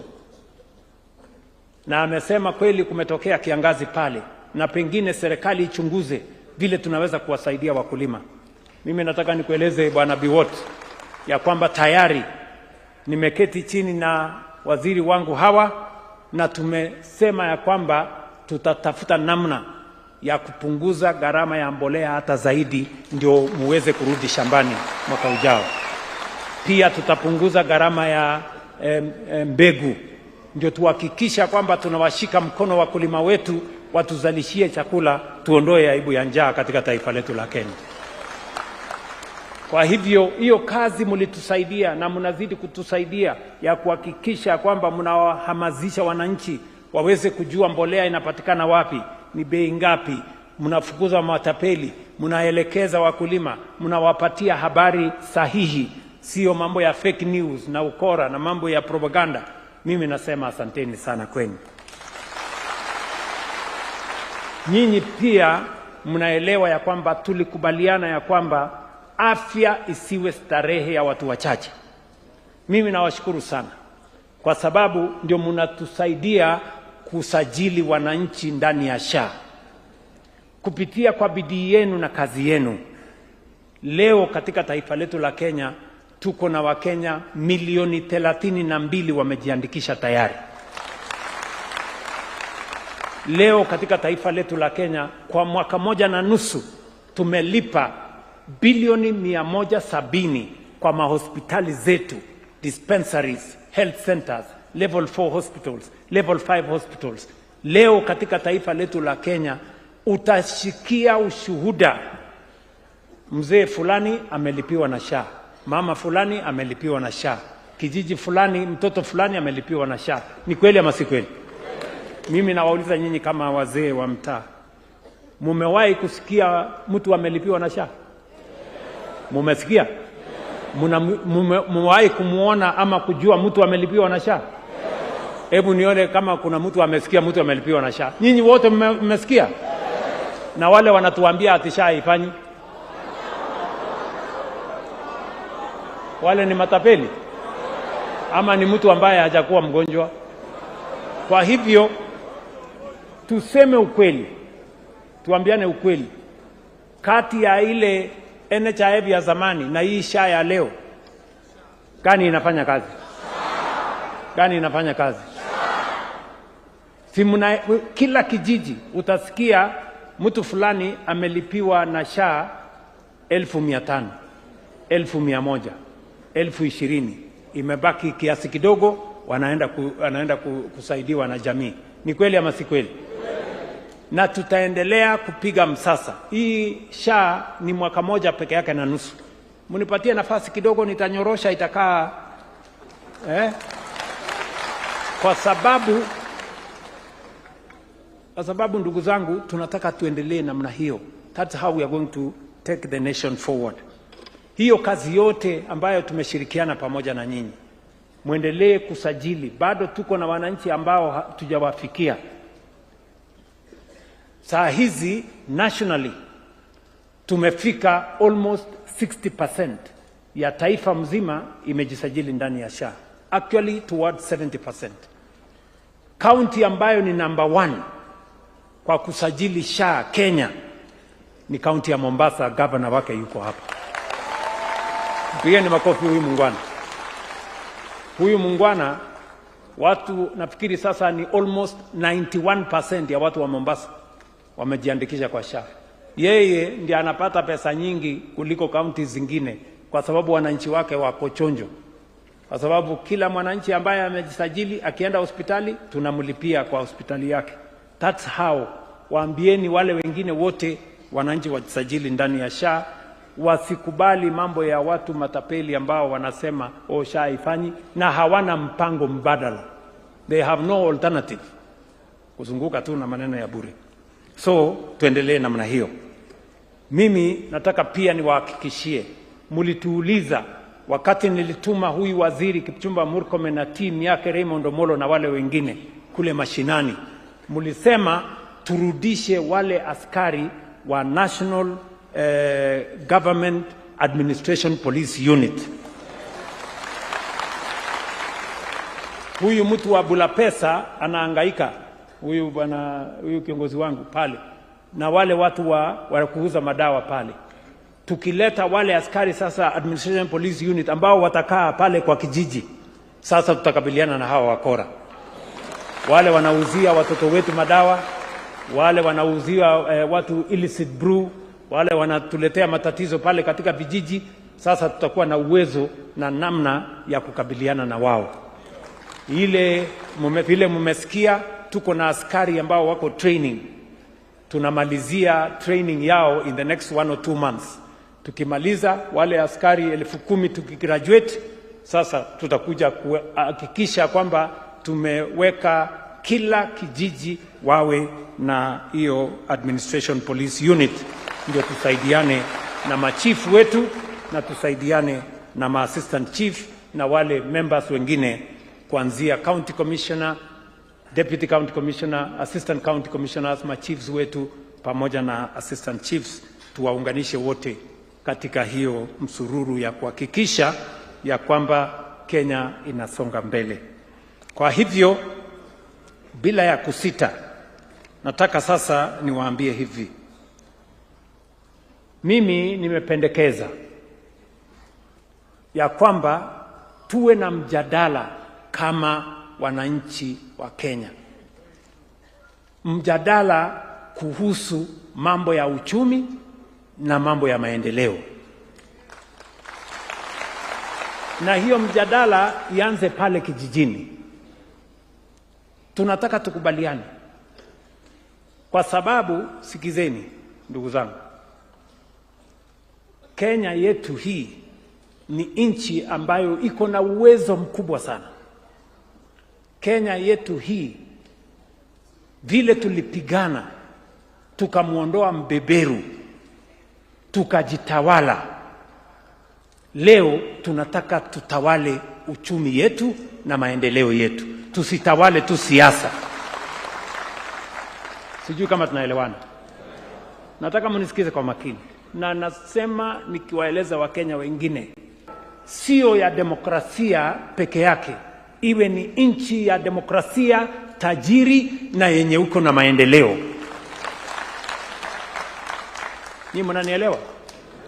Kuna watu wananiambia hatuna haja ya kuzungumza kuhusu uchumi na maendeleo ya taifa letu. Ati inatosha tuongee tu mambo ya siasa. Mimi nataka niwaulize nyinyi wazee wa mitaa. Yaani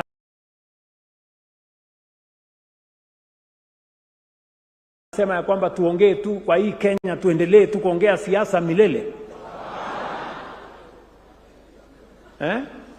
Kuna watu wananiambia hapana, wewe hakuna haja ya kuongea mambo ya maendeleo, hakuna haja ya kuongea mambo ya uchumi.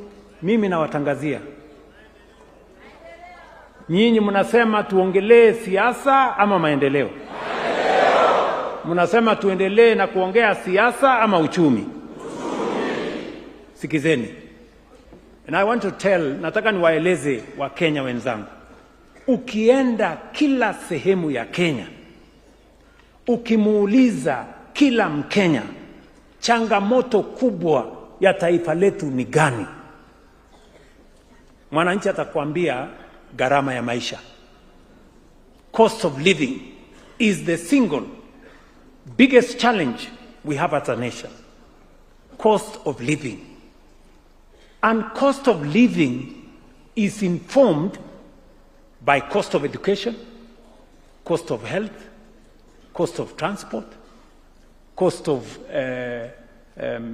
our children going to school. That is what ultimately becomes cost of living.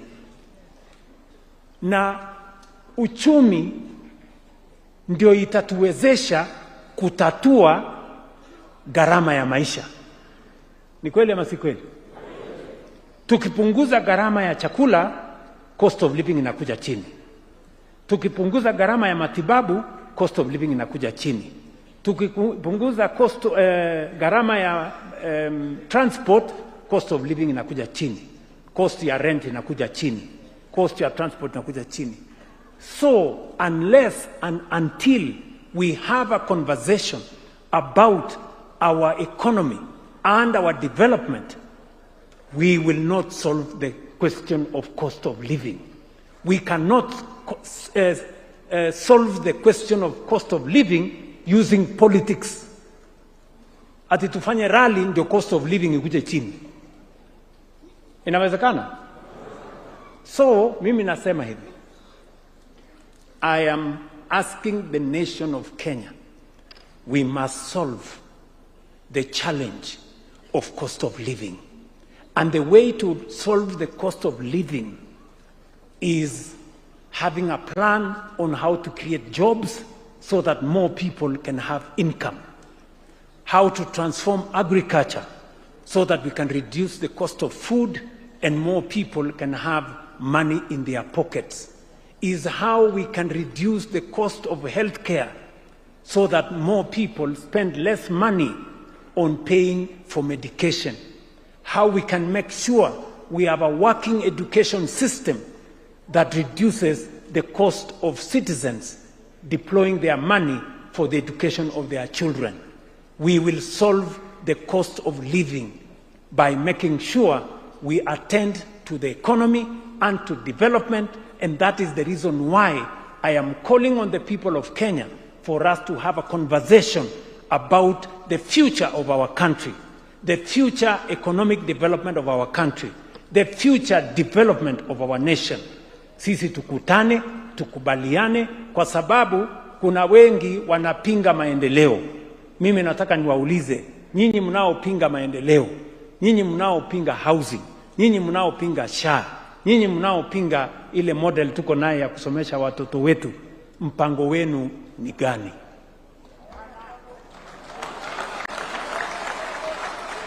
Tumeelewana jameni? Na mimi nimesema hivi, tukimaliza hiyo mjadala, ile tutakubaliana nayo, ile economic development tutakubaliana nayo, ile development ya Kenya tutakubaliana nayo, tutaweka ndani ya sheria. ndio hakuna mtu tena ataturudisha nyuma. Nyie mnanielewa? Saa hizi sisi ni nchi ambayo tumejikaza. Sikizeni my friends. Kuna watu walikuwa wanafikiri ya kwamba mambo hayawezekani Kenya. In the last 4 years we have demonstrated the potential of this country to grow and to solve its problems. Miaka 4 iliyopita wakati tulisema mambo ya housing, watu wengi walisema hii housing imezungumziwa miaka 30 haiwezekani. Leo katika taifa letu la Kenya, nyinyi ni wazee wa vijiji. Hakuna sehemu ya Kenya uwezi kuona alama ya housing. Kila mji tuko na program ya housing. Kila sehemu tuko na market. Watoto wetu tunawajengea hostels in every part of the Republic of Kenya. It demonstrates to you the potential of Kenya kwamba inawezekana. Tulisema ya kwamba tutabadilisha kilimo. Leo kilimo imebadilika. Pembejeo tumeiteremsha chini. Ile mbolea tumeteremsha chini. Mapato imeongezeka kwa wakulima. Ni kweli ama si kweli? It demonstrates the capacity of our nation to be a modern nation. Tulikuwa na barabara zilikuwa zimekwama kila mahali. Leo barabara zinajengwa. Reli tunajenga. Mimi nataka niwahakikishie Mungu akipenda hii nchi yetu itakuwa first world country in the next 20 to 25 years. Tunaelewana jameni? So tarehe 12 tunakutana. Hiyo Wednesday inayokuja. Tuanzishe mjadala wa uchumi na maendeleo katika taifa letu la Kenya. Tuanzishe mazungumzo na mjadala wa uchumi na maendeleo katika taifa letu la Kenya. Ili tusiwe tunatumia guesswork atipata potea kwa mambo ya maendeleo ya taifa letu la Kenya. Wale waliopiga hatua wakatuacha nyuma walikuwa na mpango.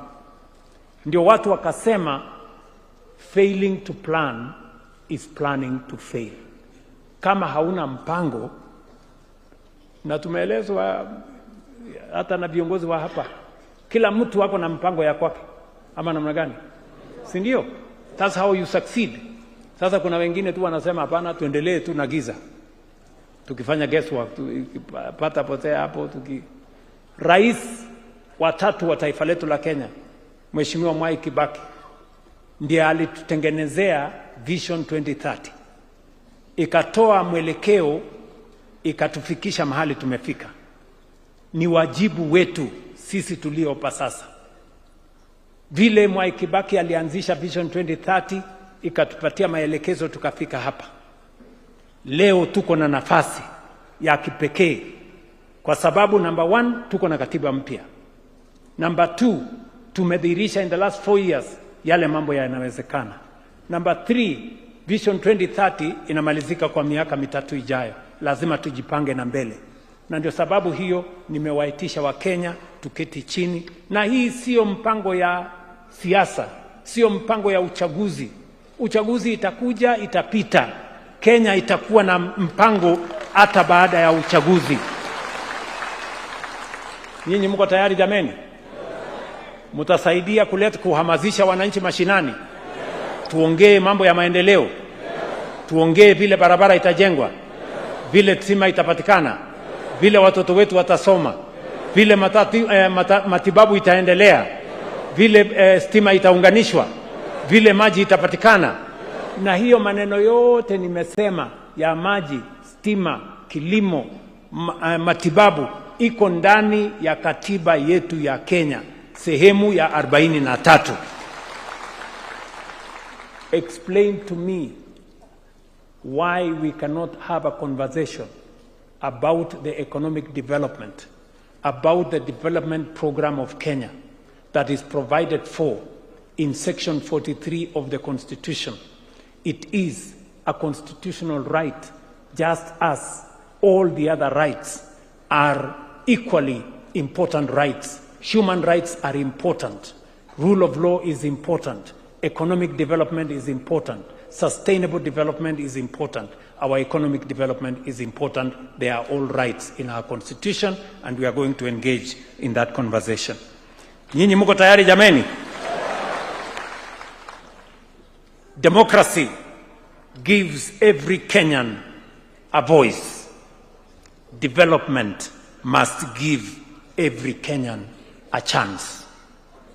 Our political progress must be matched by our economic opportunity, social dignity, and steadily improving living standards of the Kenyan people. Kwa miaka 15 iliyopita, tumepiga hatua kubwa katika kuimarisha demokrasia, ugatuzi na utawala wa sheria, na tutaendelea kuimarisha na kulinda mafanikio hayo. Lakini kwa namna hiyo hiyo, tutapaswa pia kutimiza ahadi ya maendeleo iliyo ndani ya katiba yetu. Katiba haitulazimishi kuchagua kati ya demokrasia na maendeleo. Inatutaka tuwe navyo vyote. Ndiyo maana, kwa mujibu wa katiba yetu, kila Mkenya anapaswa kupata huduma bora za afya, elimu, makazi, maji safi, chakula, hifadhi ya jamii na fursa ya kujiletea maisha bora. Hizo si ahadi za siasa, ni ahadi za katiba. These are not rights provided by politics. These are constitutional rights, and every household is entitled. The national conversation that I have proposed cannot remain in conference halls or government offices. It must reach every county, every ward, every village, and every homestead. You, our village elders, should help us lead it. Nyinyi muwe mstari wa mbele wa kuendesha. Mobilize your communities around national development agenda. Encourage children to remain in school and families to seek health care. Promote productive farming, enterprise, and environmental responsibility. Identify those in need and connect them to public services. Build peace, strengthen unity, and remind every citizen that nation building is a shared responsibility. I therefore ask you to live here with renewed in purpose. Be the first to bring people together, the first to defend the vulnerable, and the first to turn national ambition into community progress. Mimi nawatakia heri ndugu zangu mlionitembelea. Nawatakia baraka nyingi za Mwenyezi Mungu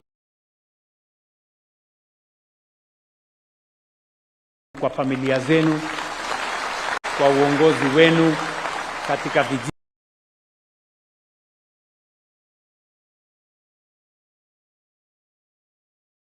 zetu. Mimi nawahakikishia ya kwamba uchaguzi mwaka ujao utafanyika na utakuwa ni uchaguzi wa huru, uchaguzi wa amani. Hatuwezi kukubali mtu hatarishe maisha ya Wakenya wenzao. Ni haki ya kila Mkenya kumchagua mwenye anampenda. Na kwa hivyo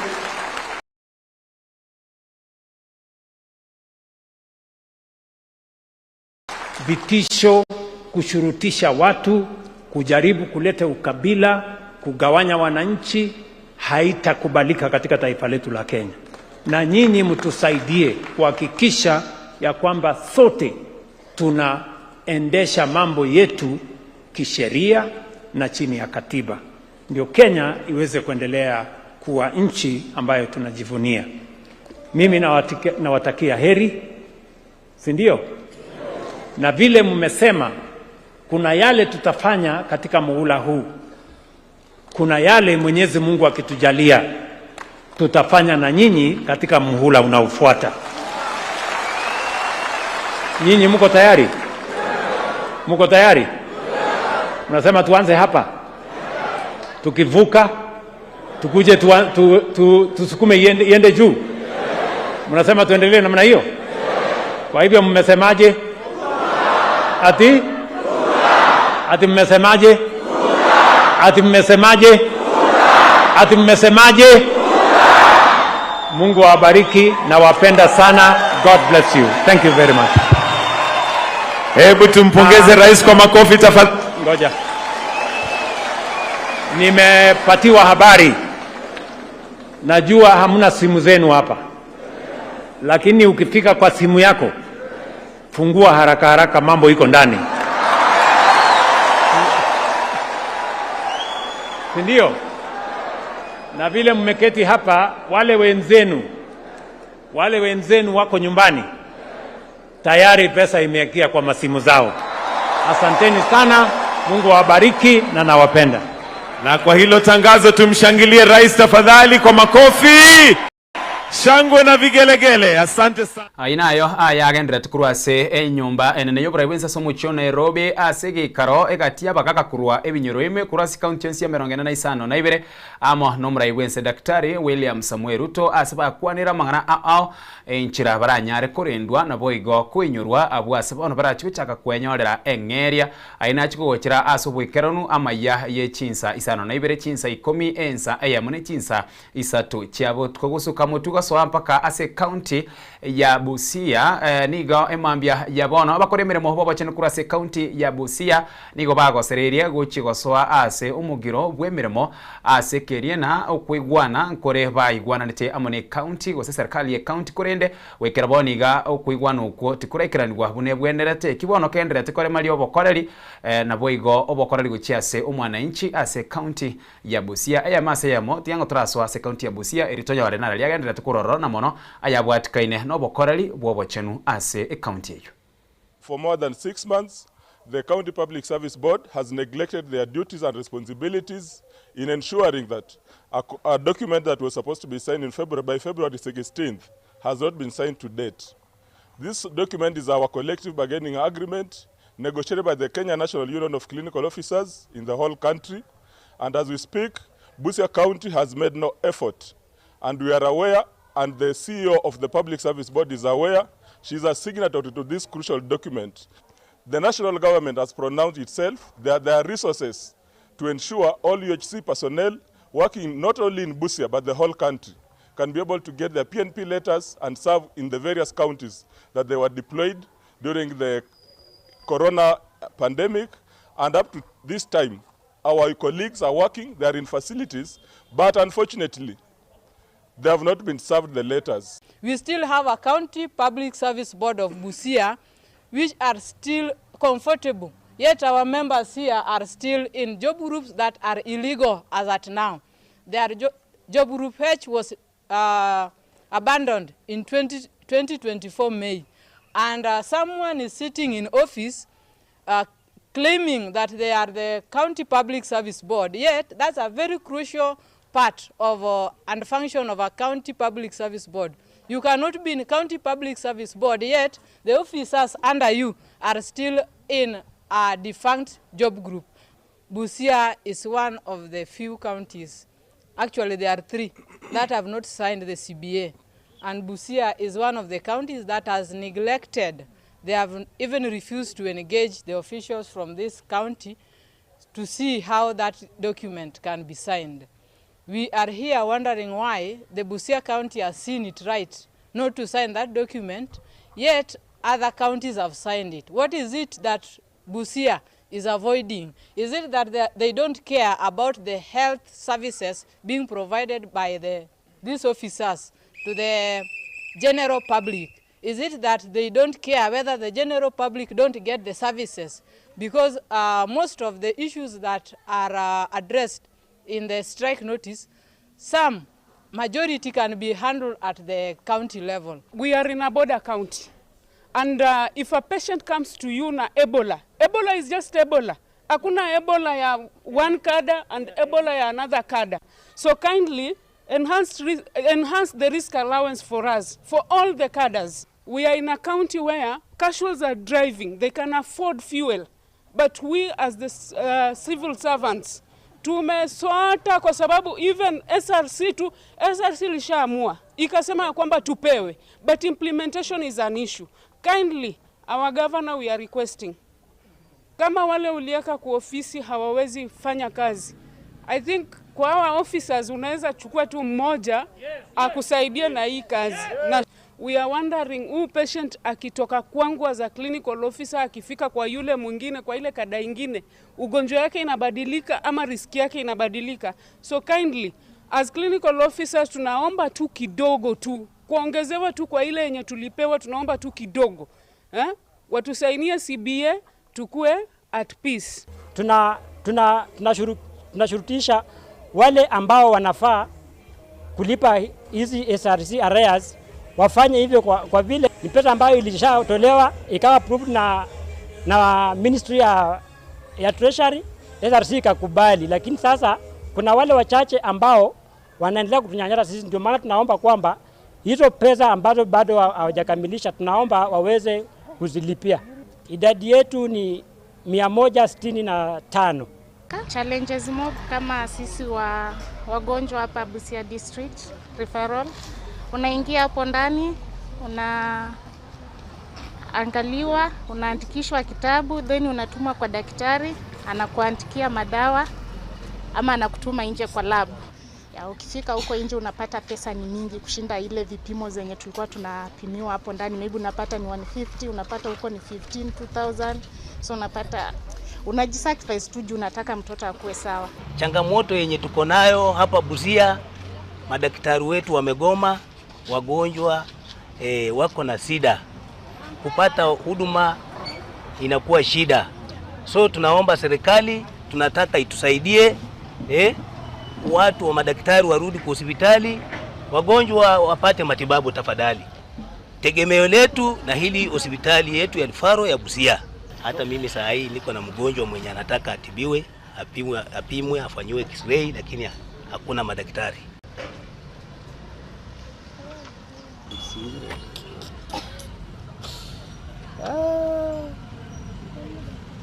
Biamano soko choran soko TV na boyo kubwatia ama yase mwense meyego sasa murubiriga weterobini ase mambia yabona na wikiraga abo wetera soro botu irukuru ase county ya Busia yabwatikene no bachenu no tuwikira mwere ase yale wika ankyo wochakira chinsa inyana wika chinsa isano nemo na lina nditoromirane aiga ase omurubirio uyoiga nakwa niri ritkuligia tomirane chinsa ikomi chabona mogoroba ngakinda koletere ama yase nchira yobwengeriane Ishmael Mogere.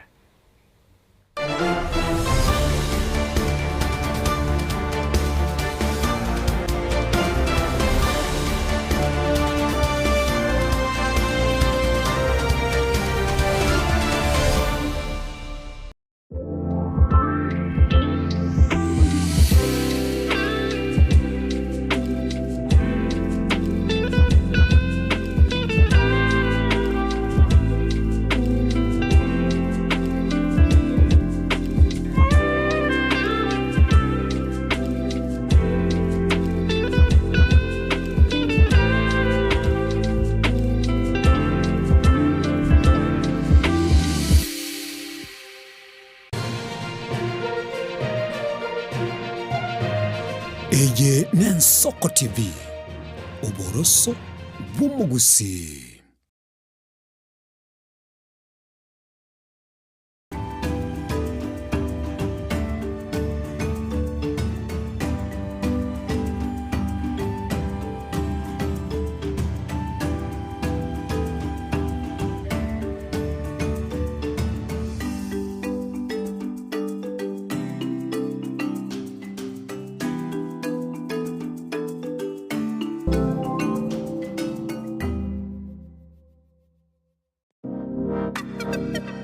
Magega ya televisioni Nsoko gwikasero yao kwanyoribaga ligi yaliyokuralia asegete sena mbeyemo imena isiko yeriroba liyagusi onye kubwa tokuralia gukwenyuria ogukwa gose okubonchuria bono na bokonyori bagaria bene liyokuraria asegete senieke aseriguri liyakibusani turikere gose twakere simi gwitire namba yaitu yobonchuria 0788 66 66 62.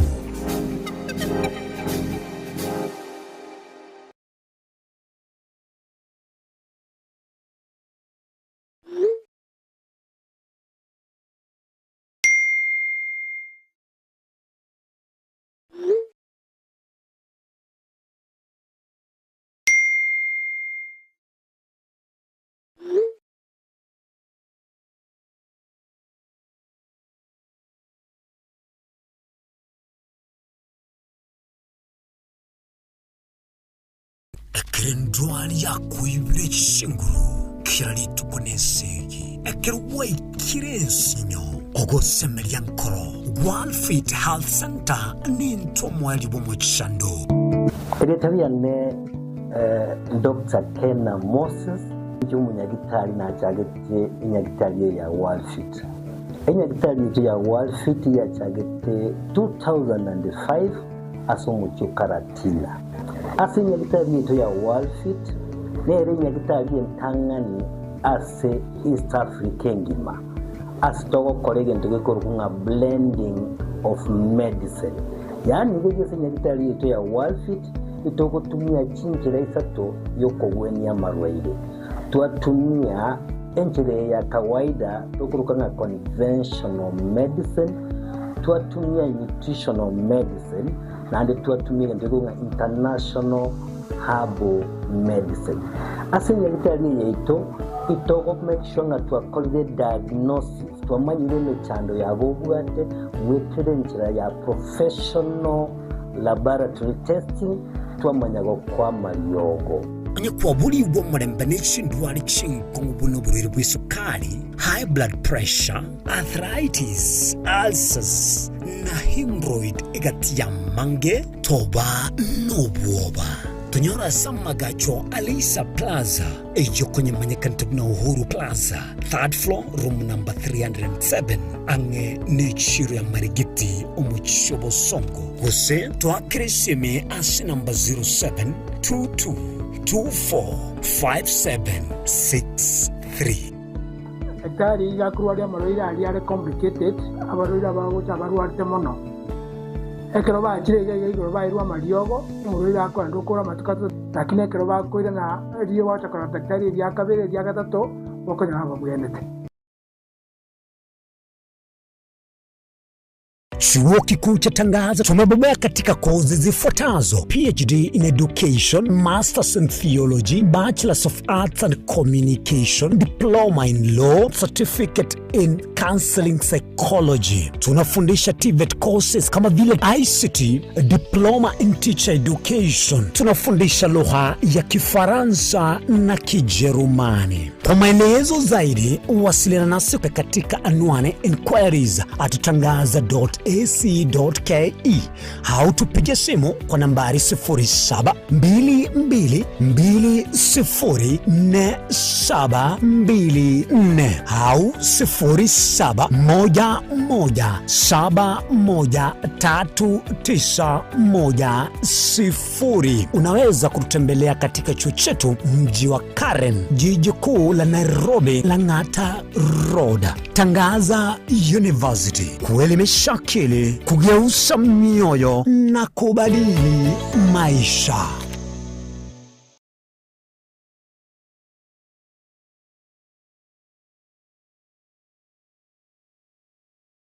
Mwanchu muligereri Nensoko TV egeta sena mbeyemo aseliro baliagusi aiga no mugusi yakwa iguribaga na konyarako baga gotegereru ase chinse 24 asa matuko atanabera seiki.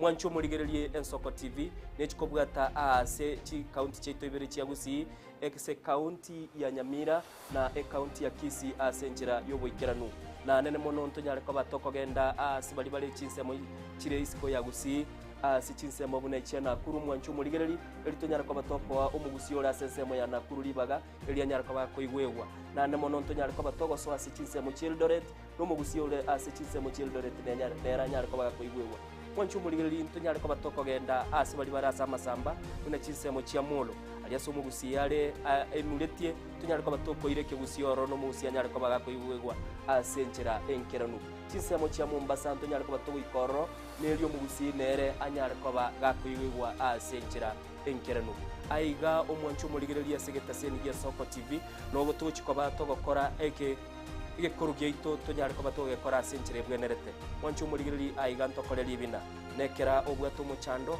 wasiririo yo mino mwanchu muligeli tonyale ko batogokoraleria okoralikuwa nyagosira asenchera ebwenerete Soko TV oboroso bwomugusi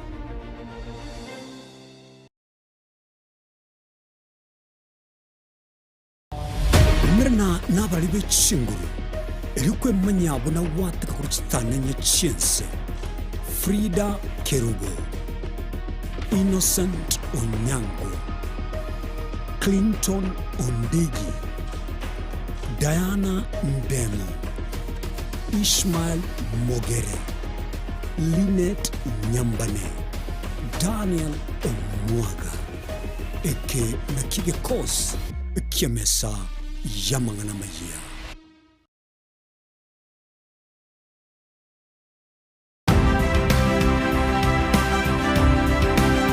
Obulimira bwesiro yobunda bwense kolere talinchira ndio sura krobulimi obiyoke enyoreri bagalia bene koegwa megerio chisemi nobosemia egerio bulimi bwekerero nechikolinga asobolimi bochete skuru nobotigi bokumerwa mate tebone ngombe bune yengiya ngale konyana eyinsimegete ntera ngetia maraba ekonete konya kukina yo kamara bakonya kuyona nganya kwa mabuya beka chibuti imokio bokombe to semogondo bweli nebisumwime na Pathwell machine Kristo kuri Jumaine chinsa ni bere chamurago ba wika chinsa isato asomuro bere oberemi nobotugi ekero ture semia mange kura saberemi chini gongoro kwa Pathwell machine asomuro bere boberemi nobotugi ime yen Soko TV oboroso bwomuguse obugima norugendo rubwa tamange amaya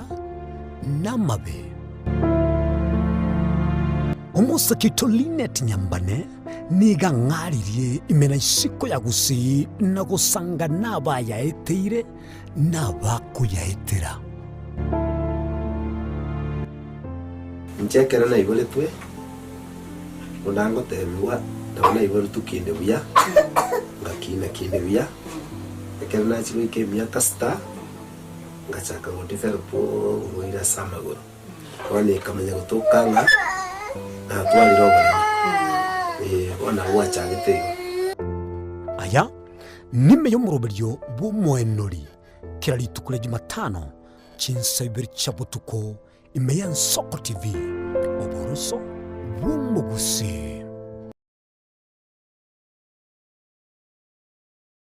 kera kama tingatara daiketaoni ya nyamira na lena shauri sangwe ngararombo ijana umotu batera mabwari Muligeli bwa Soko TV oyo no moroberio bwo kongolia mareko na inje mwana mboka Edwin Nyang'au turabe to kuumira na kira litukulie iki guchakera chinsa 10 chamogoro ba weekend seyemo ya botuko kugwa kolire mirimo yawo yerituko kwabokire orosete uikaransitero ya ubwe andaje tasekeruko orambulete merondo kunyagusibero ngori nari ase screen ne chingero chikoleto na mwanambuka Edwin Nyang'au ano to konyora chingero chionsi echiegita na chobenga kwanu bukano echiembegetere ndo gesongengo to amereria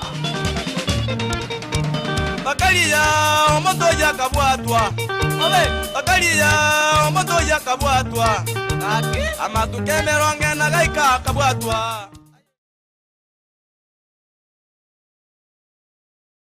Je, una ndoto kufanya kazi ugaibuni? Mwakala wa ALM tutakuwezesha kutimiza ndoto yako.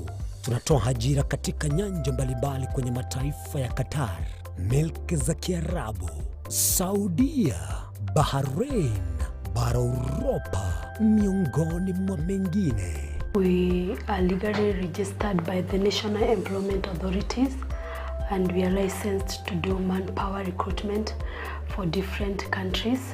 Currently we are We are reaching companies in UAE, in Qatar, Russia, and we are hoping to enlarge our boundaries.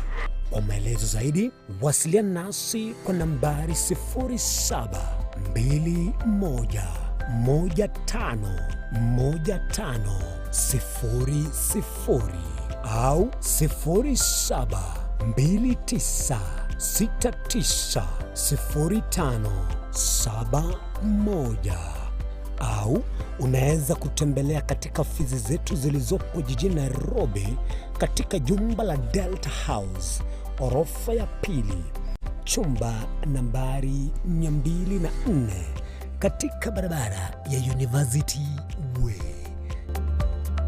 Tupigie simu utimize ndoto yako ya ng'ambo. Karibuni sana. Eje Nensoko TV. Oboroso bw'umugusi. Umuruburi kubwatya nabo kurigirirwa na kiomuntu.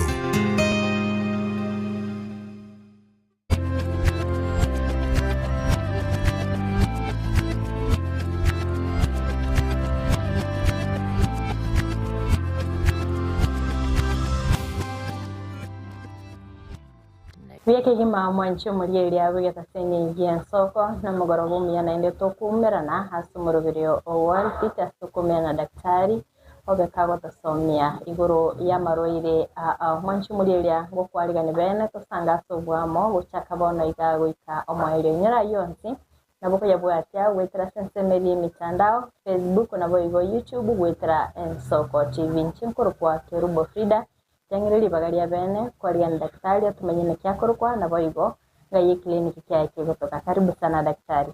Asante Frida.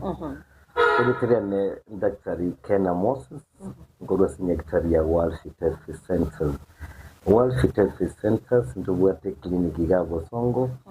Ase nyumba ya Uhuru Plaza egorwa ya gatatu room 307A. Karibu sana mwancho muri. Asante sana daktari.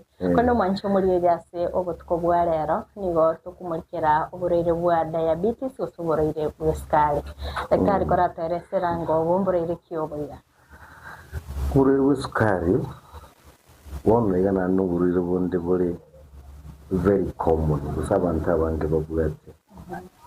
Ogende as family kinyinge abantu abange babwate sukari bakunya kunywa maryogo nande uriwe sukari onyenburire mburubu benje uramburi n'uburire sukari sababu abantu abange bona igabwate a lot of complications nabona kifigo gusareka n'abantu babwate uriwe sukari so uriwe sukari umuntu watu uriwe sukari kamanya na kyakurenda umubiri wayo ikatoka tanga umuntu nabwate uriwe sukari ngitumenyetse Ntumenya kinga esukari ya etani yeke wanga kiye wente kobere so manyinga.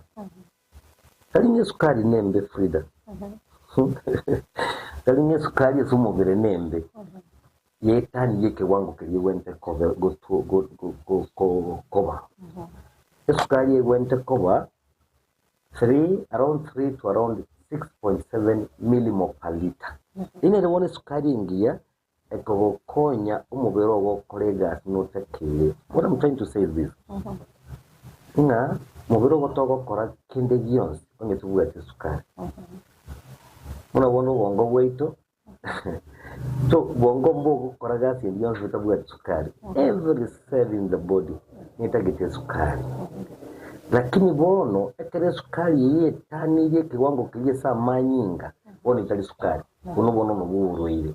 Na tebiringe sukari ingia wente koba 3 to around 6.7 millimole per liter.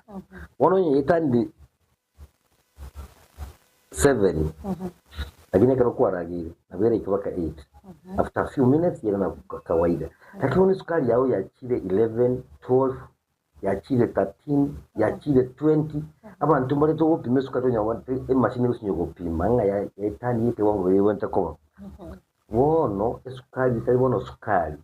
Ye kolenta ngento kolenta mawele sumube Somube. Ikolen tin chande somube? Ni chande wa chikorre menge sana.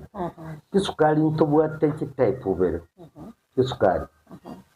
Ntobwate type birenga ibere. Ntobwate sukari y'abantu ebigori ebike. Sukari y'ebigori ebike. Ekero kwanyole sukari ore miaka 40 years and below. Enye sukari yake goyegeke. Nani ntubwate sukari yake goyeke nene abantu abanene. So ntubwate juvenile diabetes ama type 1 and type 2. Type 1 ne sukari ya bigori ebike. Na type 2 ne sukari y'abantu bagotiri gusaba era banene. Yankoro kitabauti. Ekero kwego mwana mukabwa tubururu bwe sukari nkie minute. Minute nga mubiroye tuli ku produce insulin. Ntubwate gentu ko insulin. Insulin is a pump. Ekurusia sukari esa manyinga yera into the cell. Ekorosi I think it was doing no roima. I am not sure like thing I'm calling no roima. Was say a pancreas. A pancreas nebwate the cells. You go produce insulin. You go better cells.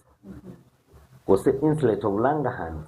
You go produce insulin. Insulin, bona insulin gas ya Frida. No kurusia sukari esa manyinga into the cells. Oh no. Ekero montabwate type 1. Minute cell chiko produce insulin kia kule. Chiko produce insulin at all. Na kiko ule bokora kuna ki insulin dependent. Insulin dependent diabetes. Nga go common diabetes indani maisha yake yote. Kagera bono taligo produce any insulin. We come oiwete insulin, we go supplement na insulin omanya komenya. Uno buriro bwe sana type 1. Uri abantu abanga bwate type 1 buri sukari type 1. It's quite unfortunate na mbali komenya myaka mingi muna type 2. Because we got a lot of complications. So ekaro bwatu mwana bwatu buri sukari. We could to a lot of knowledge. Utuaro umanyi. Onye kubwata type 1. We could to a umanyi kumonye buri sukari na nkingwente kokora. Nando kole kirigwente kokora. Egera maisha gaba umenya matuka mangi. Because buri sukari type 1 bwata complication even to vive za kwanto kole. Ati mono to bwata type 2 nero. Ono type 2 yabanta bagotu. Usabantu wetani miaka 40 years and above. Ini tandile kuroko. Non insulin dependent. Nkimineti. Ikarukunga non insulin. That's what mean insulin. That's what you mean. Mineti nge pancreas yago ngo produce enough insulin. It produces enough insulin. Ese chando kayire. Chando obwati ngenturi kurukunga resistance. Mubirogo wangire kuiwa machiko ya insulin. Bona ke ko bwate type 2. So ntubwate type 1, ntubwate type 2. Type 1 ni yabana, type 2 ni yabanta bago. Tukusaba nende baitani miaka 40 years and above. Natoji ko into further. Okay. Ndimo sana daktari asokwere sirega so bwagale. Kule ndo muntu nabali bulinga ngikira ile tuburiro bwa bwesukari. Nkiye ko lento buriro bwesukari swali sana. Nkiye ko era abantu babwate buriro bwesukari. Abande batabwate. Kitu chake na type 1. Kitu koroti na type 1. Type 1 mono iya bana bake nabangi nabagakora magoso mono abangi nakaki nabera bwati family of course lakini amagoso nato gukora abana baitu itu abayiboyire bacha gutwara buri wese. Let me show you. Ekero kogende clinic yekoro kunga antenatal clinic. Video overegete wachira se clinic. Machikonaro kwego se clinic watu ngaki oge ndogo mkio mwana ogo exclusively for 6 months.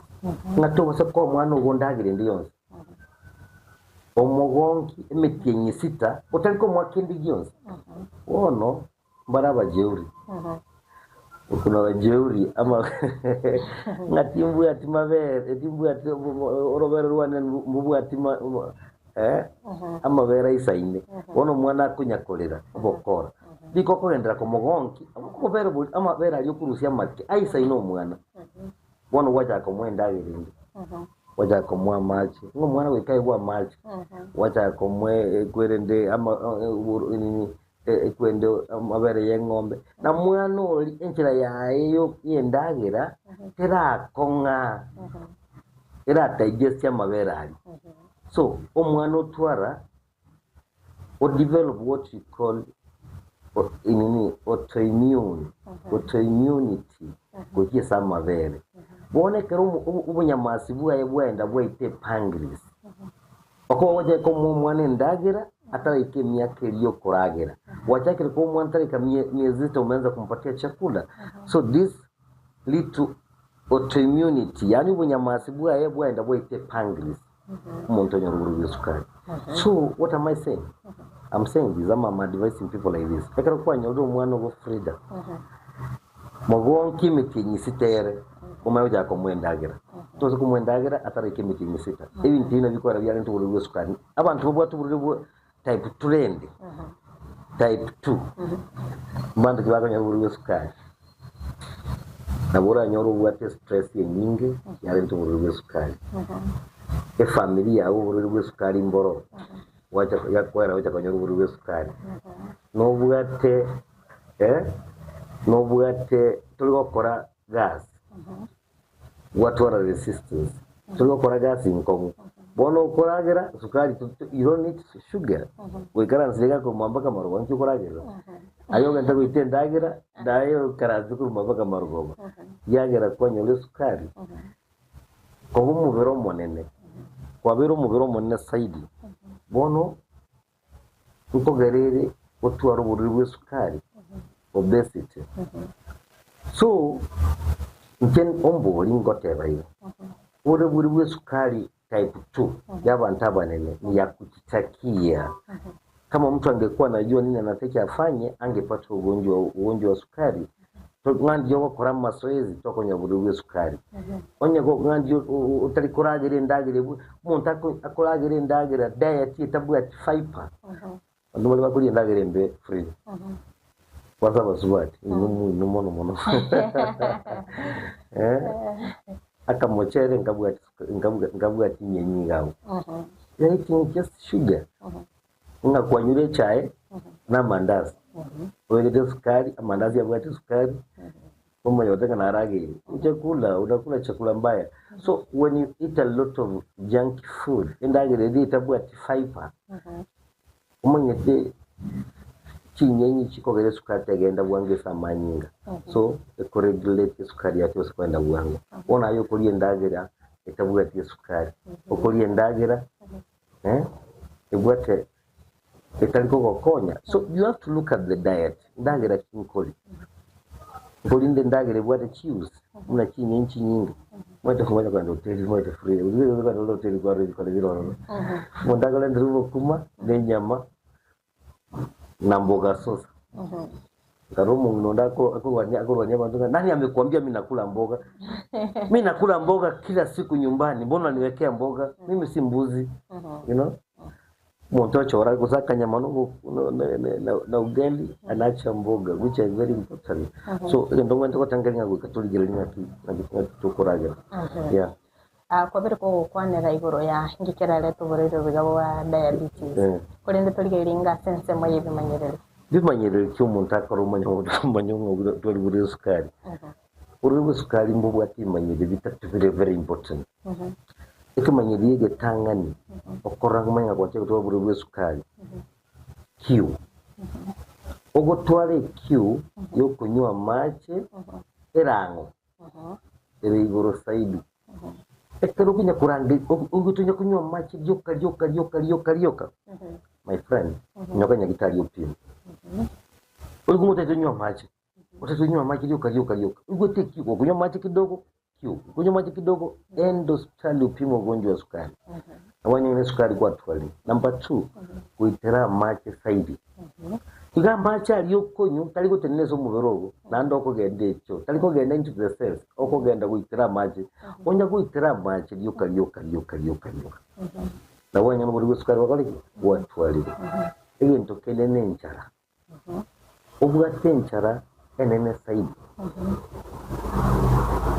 obwate enchara enene saidi okoragira you know your cells are starving chisel kiagesa manyinga ese mubere sukari taliko ikororo ikotanga akitoe sukari tokonye sukari kwabike sukari na sukari itokwenda into the cells ego tikalesa manyi esa manyinga bono the cells are starving the cells kibwatenjara kikotenga gakiragera kuko koragera mono kumbe sukari yakomentekesa manyinga taliko enda into the cells so ekakwa bimanyire bitatu kwanza I'm talking about and that uktwari nchare nene mono what you call polyphagia eso bunyagitari watwale witira much saidi what you call polyuria kuitira magiliuka nande natwatebire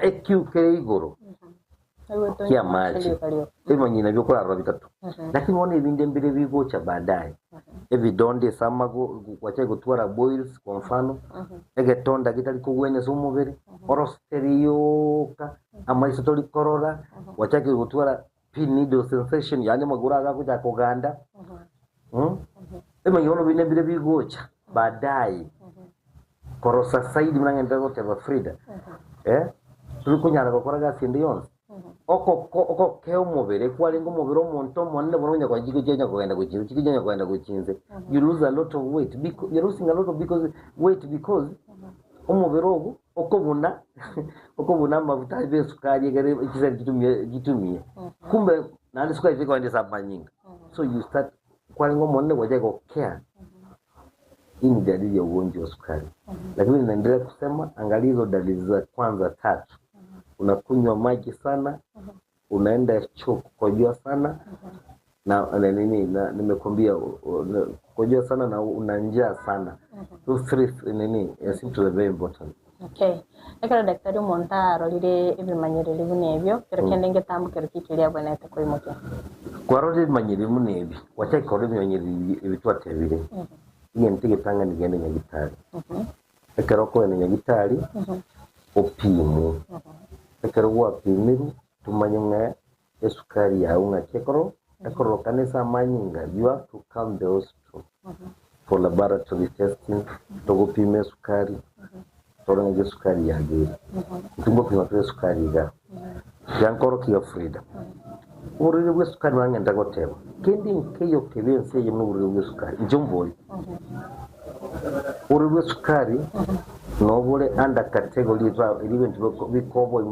kwende muna twatebe cancer n'ibintu bindi batabanda bange babwete utoruru weche sana lakini wewe bange sukari nebwete even more complications to weche so what am I trying to say we common touching itatu pime sukari yae nago tebidire buri sukari mbubwate mechande menge bugo sari mu bero bugima bali bakonya stroke n'uburiro bw'isukari bwo cyangiye bali bubori kishida cyenkoro n'uburiro bw'isukari bwo cyangiye bali bakonya uburiro bwa high blood pressure n'uburiro bw'isukari bwo cyangiye bw'isukari bwo sagimeki wale ntabwagere meki yako ngapa watu wandi nunga atherosclerosis uburiro bw'isukari nabo sa nerves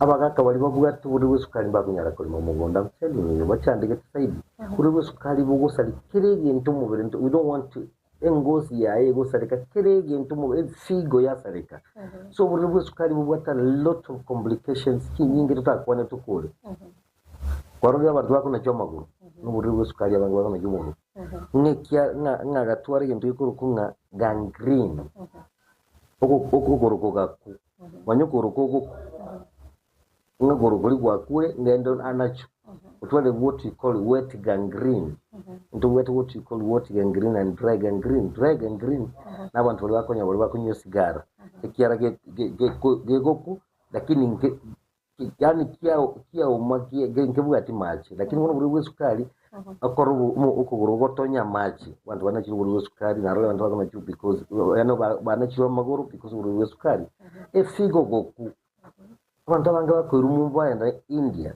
bachi gokora kidney transplant na abantu babote buri sukari buri sukari si mchezo, and that's why we tell our viewers ngaki tutema kweli na ntonya buri sukari. Yeah. Wana to manyingo nga clinic ya World Fit je kwena nobo wenya asubura irobo igabi sukari. Buri sukari esenya buri sukari nko gwena bole. Let me tell you people, buri sukari nko gwena bole. Buri sukari butali ko gwena ni type 1. Type 1 mboli ko gwena buri sukari type 1 boli bwa abana mboko gwena nobody should let you.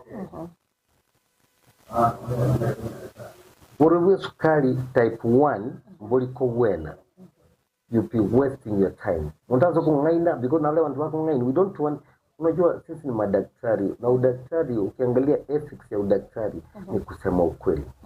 Wakati naona watu kuna some quacks banga ino muntu ni usobole mubugaye umwana na watu buri sukari ngana chagwe ntako gwena buri sukari lakini nabakomenya matuka mange ekera bote buri sukari nketakira akore kumanya sukari nimbwate sukari goikatware machine opime sukari yayo manya sukari yayo nkagire what am I supposed to do nkinda akore egede sukari tendeta a lot of complications because abarwire bote abana bakaba bote buri sukari nkonya bari ndi nga acidosis mubiro yokuba na acid yerego nkonya bari ndi nga ketone bodies chiko atakufuyeni vitu mbaya sana. So we kapime sukari yale ndi sukari yayo tali kugwena lakini ndabakomenya matuka mange abwate buri sukari lakini what about type 2? Type 2 ngwena bana type 2 wanapona namna gani? Tuatevile ngaki type 2 babwate ndikurunga insulin resistance no mubiro ye wangire kuwa machiko ye insulin so ngakyura wena buri sukari oko wena buri sukari kwetera so kurusi resistance eso mubiro kiseri cyago tumie sukari so ntutwa freedom abantu bakira bange sana nyitari yitoga igabo bwate sukari bangotenga mbako wena baweni abantu bange sato wendige to reverse the condition montago jabwate buri sukari more than 20 international minimum per liter to change wa kumuntu utiga uwena utiga tumia mariyo tora bantu bagutumia insulin to aba change wate kutumia insulin because tokoba advice yante wega freedom uri sukari no mwenyene uri ubwate sukari amanye ngana wente kokora kigwena ngakiara akora gwene amanye atwari information ali nyinchi nyinge akola lot of exercise mazoezi alage ni manga ndota akule vizuri akula lot of veggies within a very short time umuntu yongo cyara gwene so we katika abantu bomanya buri sukari ko gwena bure mbaba zo gari bakanga mbali ko gwena buri sukari ko gwena bure nkwanira ngamaroira aliara lempe kubwatkana no botabweni bwo kuborero bwo sukari amaroira gocha amaroiros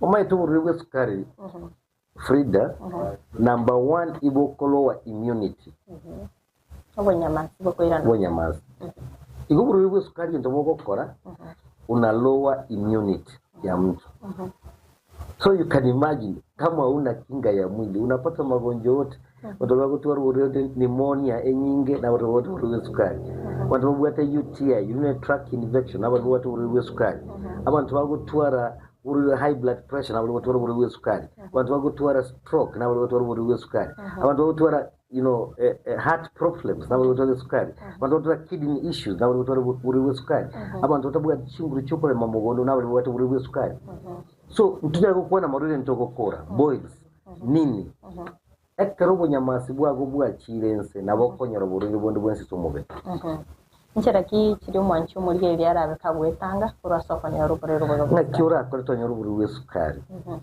abantu baje kungaina ngaki ngomo ngitezi to buri sukari bororo bono nakia garambugate kinda kana uriwe sukari nkubwati bole ndeli gete family gete lakini nabuka tutoliwe sukari lazima zinombu alengo nabukana nakiogokana kora mazoezi fanya mazoezi kwa mzuri eat right kali chini nyingi Frida kora abantu bagwagira bakata kubya ki mutakuri ukubonga naiga kaji kuirubo kubobwezi kuri mtu anakula ugali kubwa ugali kubwa unapeleka wapi mbona unakunywa sukari sukari murena na weni gaiga arengo kore company gete a company bakwe bunga jide una are mugendie gari ono bakube kurunge binte ibona bugunya kunywa yembe uja kunyunga energy drinks akoye energy drink kara kukirete keye energy drink come on ukunywa soda utakuwa na ugonjwa wa sukari ukunywa sukari nini acha sukari acha kukunywa soda unakunywa soda kwa nini inakusaidia na nini kula matunda unakula nini unakula mikate mingi ya nini keki mingi Frida ya nini kindagara kitu barajiwa tu sukari so let us run away from bad diet nabo kumanya mwanchu muri area hare no kubone burere bwa diabetes mbokora ikibuli mokoro ase clinic ya Walfit igege isinya gitari ya itoga igantu bwatiriyo goliko ntubwata mayoga manga kuwenye sukari ntubwatiriyo goliko rukunga ntubwate nandi ngendo kenda rikote Frida bantu bakale mbabwe taburiwe sukari kone ko muntu nje buriwe sukari utaingo nyora bantu bakale bora bako jaba bantu bone what I can remember is that my grandfather died around 86 years. My grandmother I feel more than 95 years.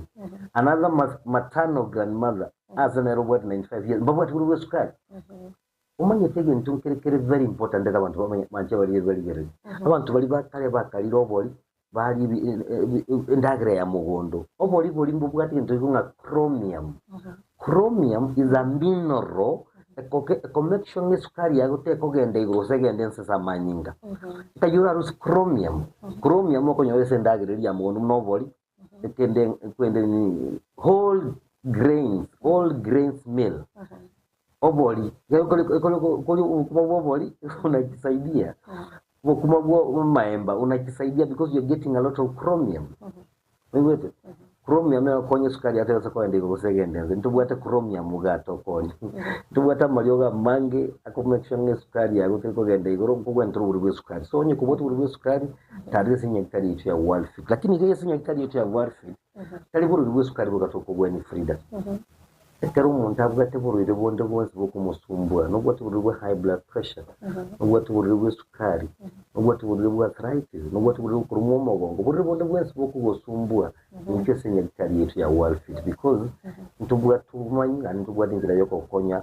bagero wene ile sinyakari yetu ya Frida gaga nyakari yetu ya Walfit twachakire korente binte bingi munabono twamanyira abantu abange bagotumia chemicals cyale kikolenta cancer munabona abantu bakubeke etuki yawe die abantu bari bagote Frida enda kitugo urane how old are you now aye gwale go se 30 ogote banga what was in yake so ntubwate ki die ga natural ntubwate kinguru chabaga kan kokonya travan tutubwata molyoga mange tutubwate binte bingegai so terubwate shide ndiyonzi ngeze ngitari ya Walfit edetegane Dr. Tena Moses zinkoro zinyaktari ya Walfit Health Centers ntubwate clinic gabo songo ase nyomba ya Uhuru Plaza ogocha mbaka marigiti bosongo ga tero kire marigiti asijibucheri kire maega gaiga nyombe ye ntambenero kurunga Uhuru Plaza njegoroba ya gatatu room 307A no konyore nyagitari yetu ya Walfit ntubwate clinic so much well doret and ntubwate clinic ende gari karatina nkere namba ya nesim 0722 245763 0722 mbuye mona soko tuligereri obutukovya ndiye mona sana mwanchi mulire kwa beriko basangana insiko tugasage tumorobiriga gwikabone gatekiro mwanyo nabasemele kwa na kwa beriko kwemanya amange kubwatikana n'uburoire twaba tukukwana litko lyarera nchinkuru kwa Frida kirwa gutwara uburigeria borobia. Karibu tena sana daktari. Ndiyo mama.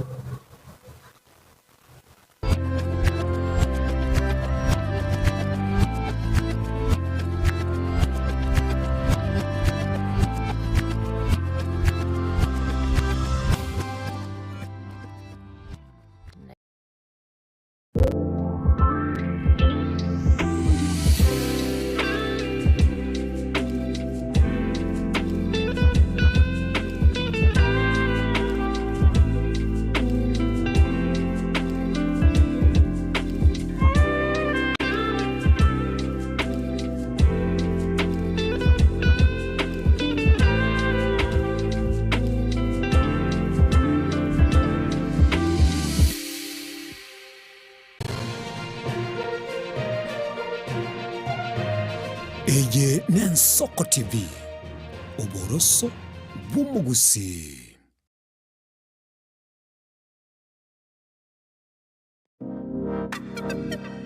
Magega ya televishoni Nensoko wikasero yao kwanyoribaga ligi yaliyokuralia asegete sena mbeyemo imena isiko yeriroba liyagusi onye kubwa tokuralia wokwenyulia ogukwa gose okubonchuria bono nabokonyoribaga lyabene liyokuralia asegete senieke asoliguri liyakibusani turikere gose twakere simigwetire namba yaito yobonchuria 0788666662.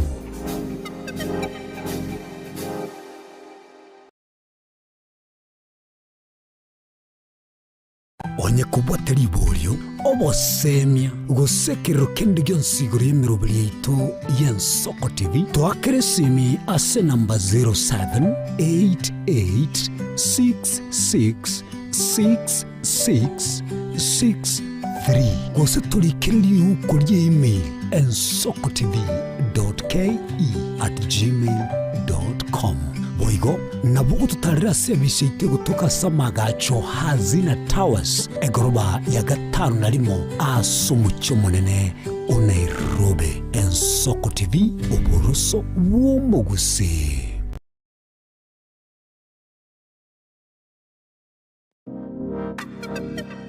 Magega ya televishoni Ensoko wikasero yao kwanyoribaga ligi yaliyokuralia asegete sena mbeyemo imena isiko yeriroba liyagusi onye kubwa tokuralia wokwenyulia ogukwa gose okubonchuria bono nabokonyoribaga lyabene liyokuralia asegete senieke asoliguri liyakibusani turikere gose twakere simigwetire namba yaito yobonchuria 0788666662.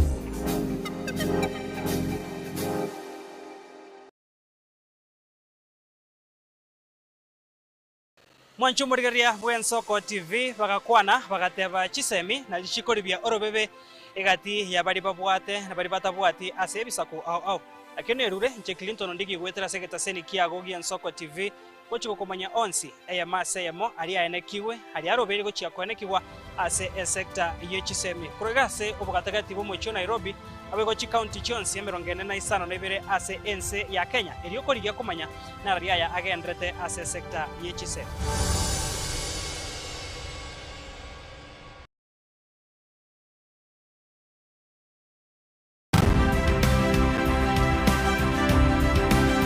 Obulimira bw'essiro y'obunda bwense kuleetera inchirende nsura kurobulimi obuyoke enyorera libaga lya bene kwaegwa migirio chisemi nobosemia igoro y'obulimi bwekerero n'ekikolinga ase obolimi bochete skuru nobotugi bokomererwa amache tebone ng'ombe buna eyengiya ngaja konyana eyinsimegete ntairang'etie amaraba ekonete ekonya gukina yo kamaraba konya kuyana nganya kwama buya beka chibuti imokio bokombe tosoe mogondo bweri nebisumwime na pathway machine kile siku ya Jumanne chinsa ni bere chamura goba weka chinsa isato asomoro bere oberemi nobotugi ekero turesemia mange kura saberemi chini gongoro kwa pathway machine asomoro bere boberemi nobotugi ime y'Ensoko TV oboroso bw'umugusi.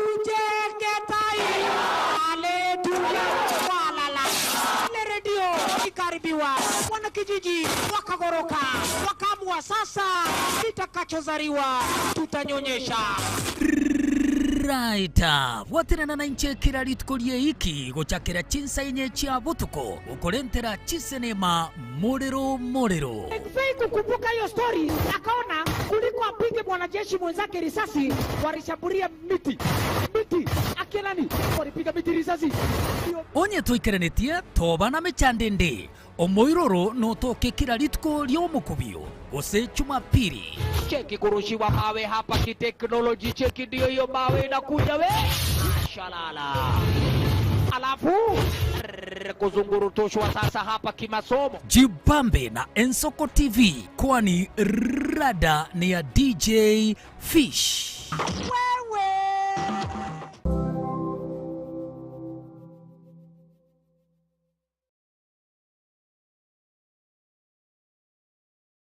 ubugima n'urugendo rw'atamange amaya n'amabe umusakito Linet Nyambane niga ng'aririe imena isiko ya gusi na gusanga n'abayaeteire n'abakuyaetera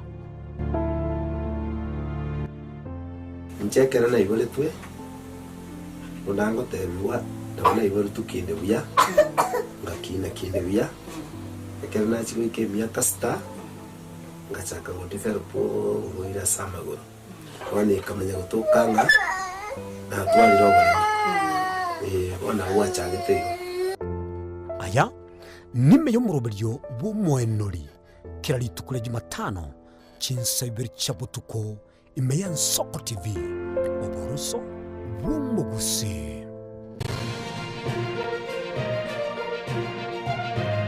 eye ni Ensoko TV oboroso bumugusi. My name is Albert Omariba. I'm the principal of Kitwebe Technical Training Institute. Kitwebe Technical Training Institute is a government institution situated in Nyamira County. We admit our students as from Standard 8 to Form 4 across all departments. Our students receive help and capitation from the government, therefore there's no worry of the fee payment. And our students pass very well in all departments, and we are able to achieve 90% pass. Ni kweli Kitwebe Technical Training Institute ni chuo ambacho kimebobea na kinatoa mafunzo katika kiwango cha diploma, certificate na artisan katika kozi zifuatazo: Electrical and Electronics Engineering, Building and Civil Engineering, Fashion Design, Cosmetology, ICT, Business Management, Water Technology, Hairdressing and Beauty Therapy, Social Work and Community Development, Plumbing, Welding, kati ya nyinginezo. We are having a May intake 1-1. We have 8 departments, and we have the Center of Excellence in Fashion and Design. We are actually the best in this region. This region means Nyanza and Western. So we are welcoming students who can seek admission to undertake courses and training in our various departments. So welcome to this community and learn, get the skills, and then from there you can be self-employed or you can seek for employment. Thank you.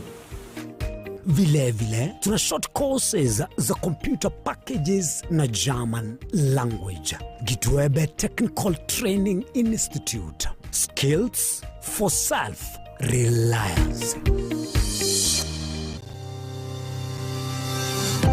Ine nuganite betri uratumia segari yao ebetri uguchachirimo ugakweba ebetri ulegene chinga kichonsi ebenga kieriberera gusenga kiyobokendu tawe chanika Autobat Kenya Limited no tuligigiga asingichao nigo tokorosia na koni chipetiri uratumia chinga kichonsi chibetiri uratumie asigari enke ebasi no nyaneri kurukuru utapitia pale kwa gari yako, tutahakikisha tumeweka na tumekupimia charging system ya gari na pia tumekupimia battery na kila kitu itakuwa iko sawa. Alright. Sasa na ikileta shida kabla hii warranty ishe itakuwa namna gani?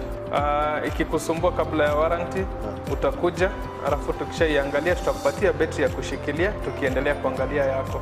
Talia yoka na battery yechinguru.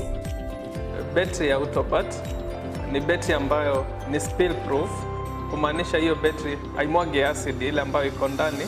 Hiyo battery imetengenezwa na calcium. Kama vile tunajua calcium hainanga water loss, kumaanisha sasa hiyo battery hakuna wakati ambayo inakauka hiyo acid. Asamange twakirisimi namba 0739 697855. Kwa wale watu wakuja mstatiwa, wachana na battery kama hizi. Tumia Autobat. Battery ni Autobat.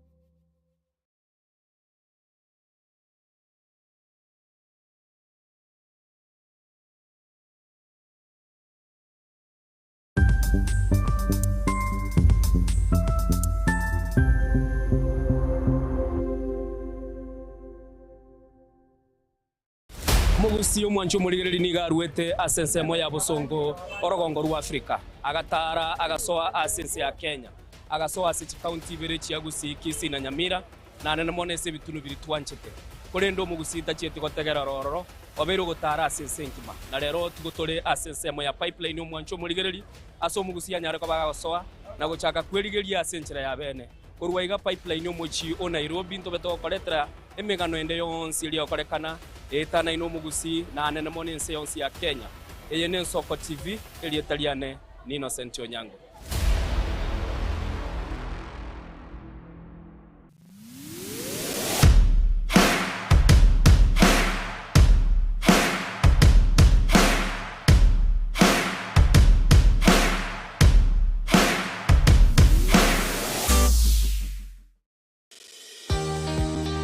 Obutini n'obusumbasi amate ninki kere tokore asama rieta ngoro ko munyagitari bosire koru Betami Rehabilitation Center.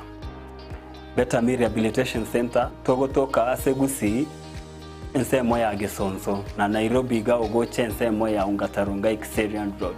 Ime ya Betami nigo togokonya abantu bari amaruna amariogo yogotindi asariri obongo bwabo.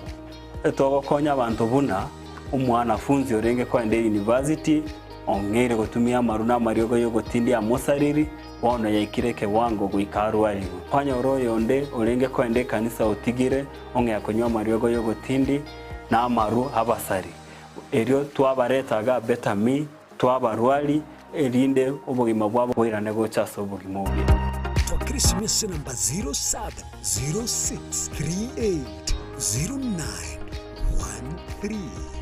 Betami Rehabilitation Center lichiburi gukora chingatare icyobutindo ine asama kiaya mbireo seino mbireo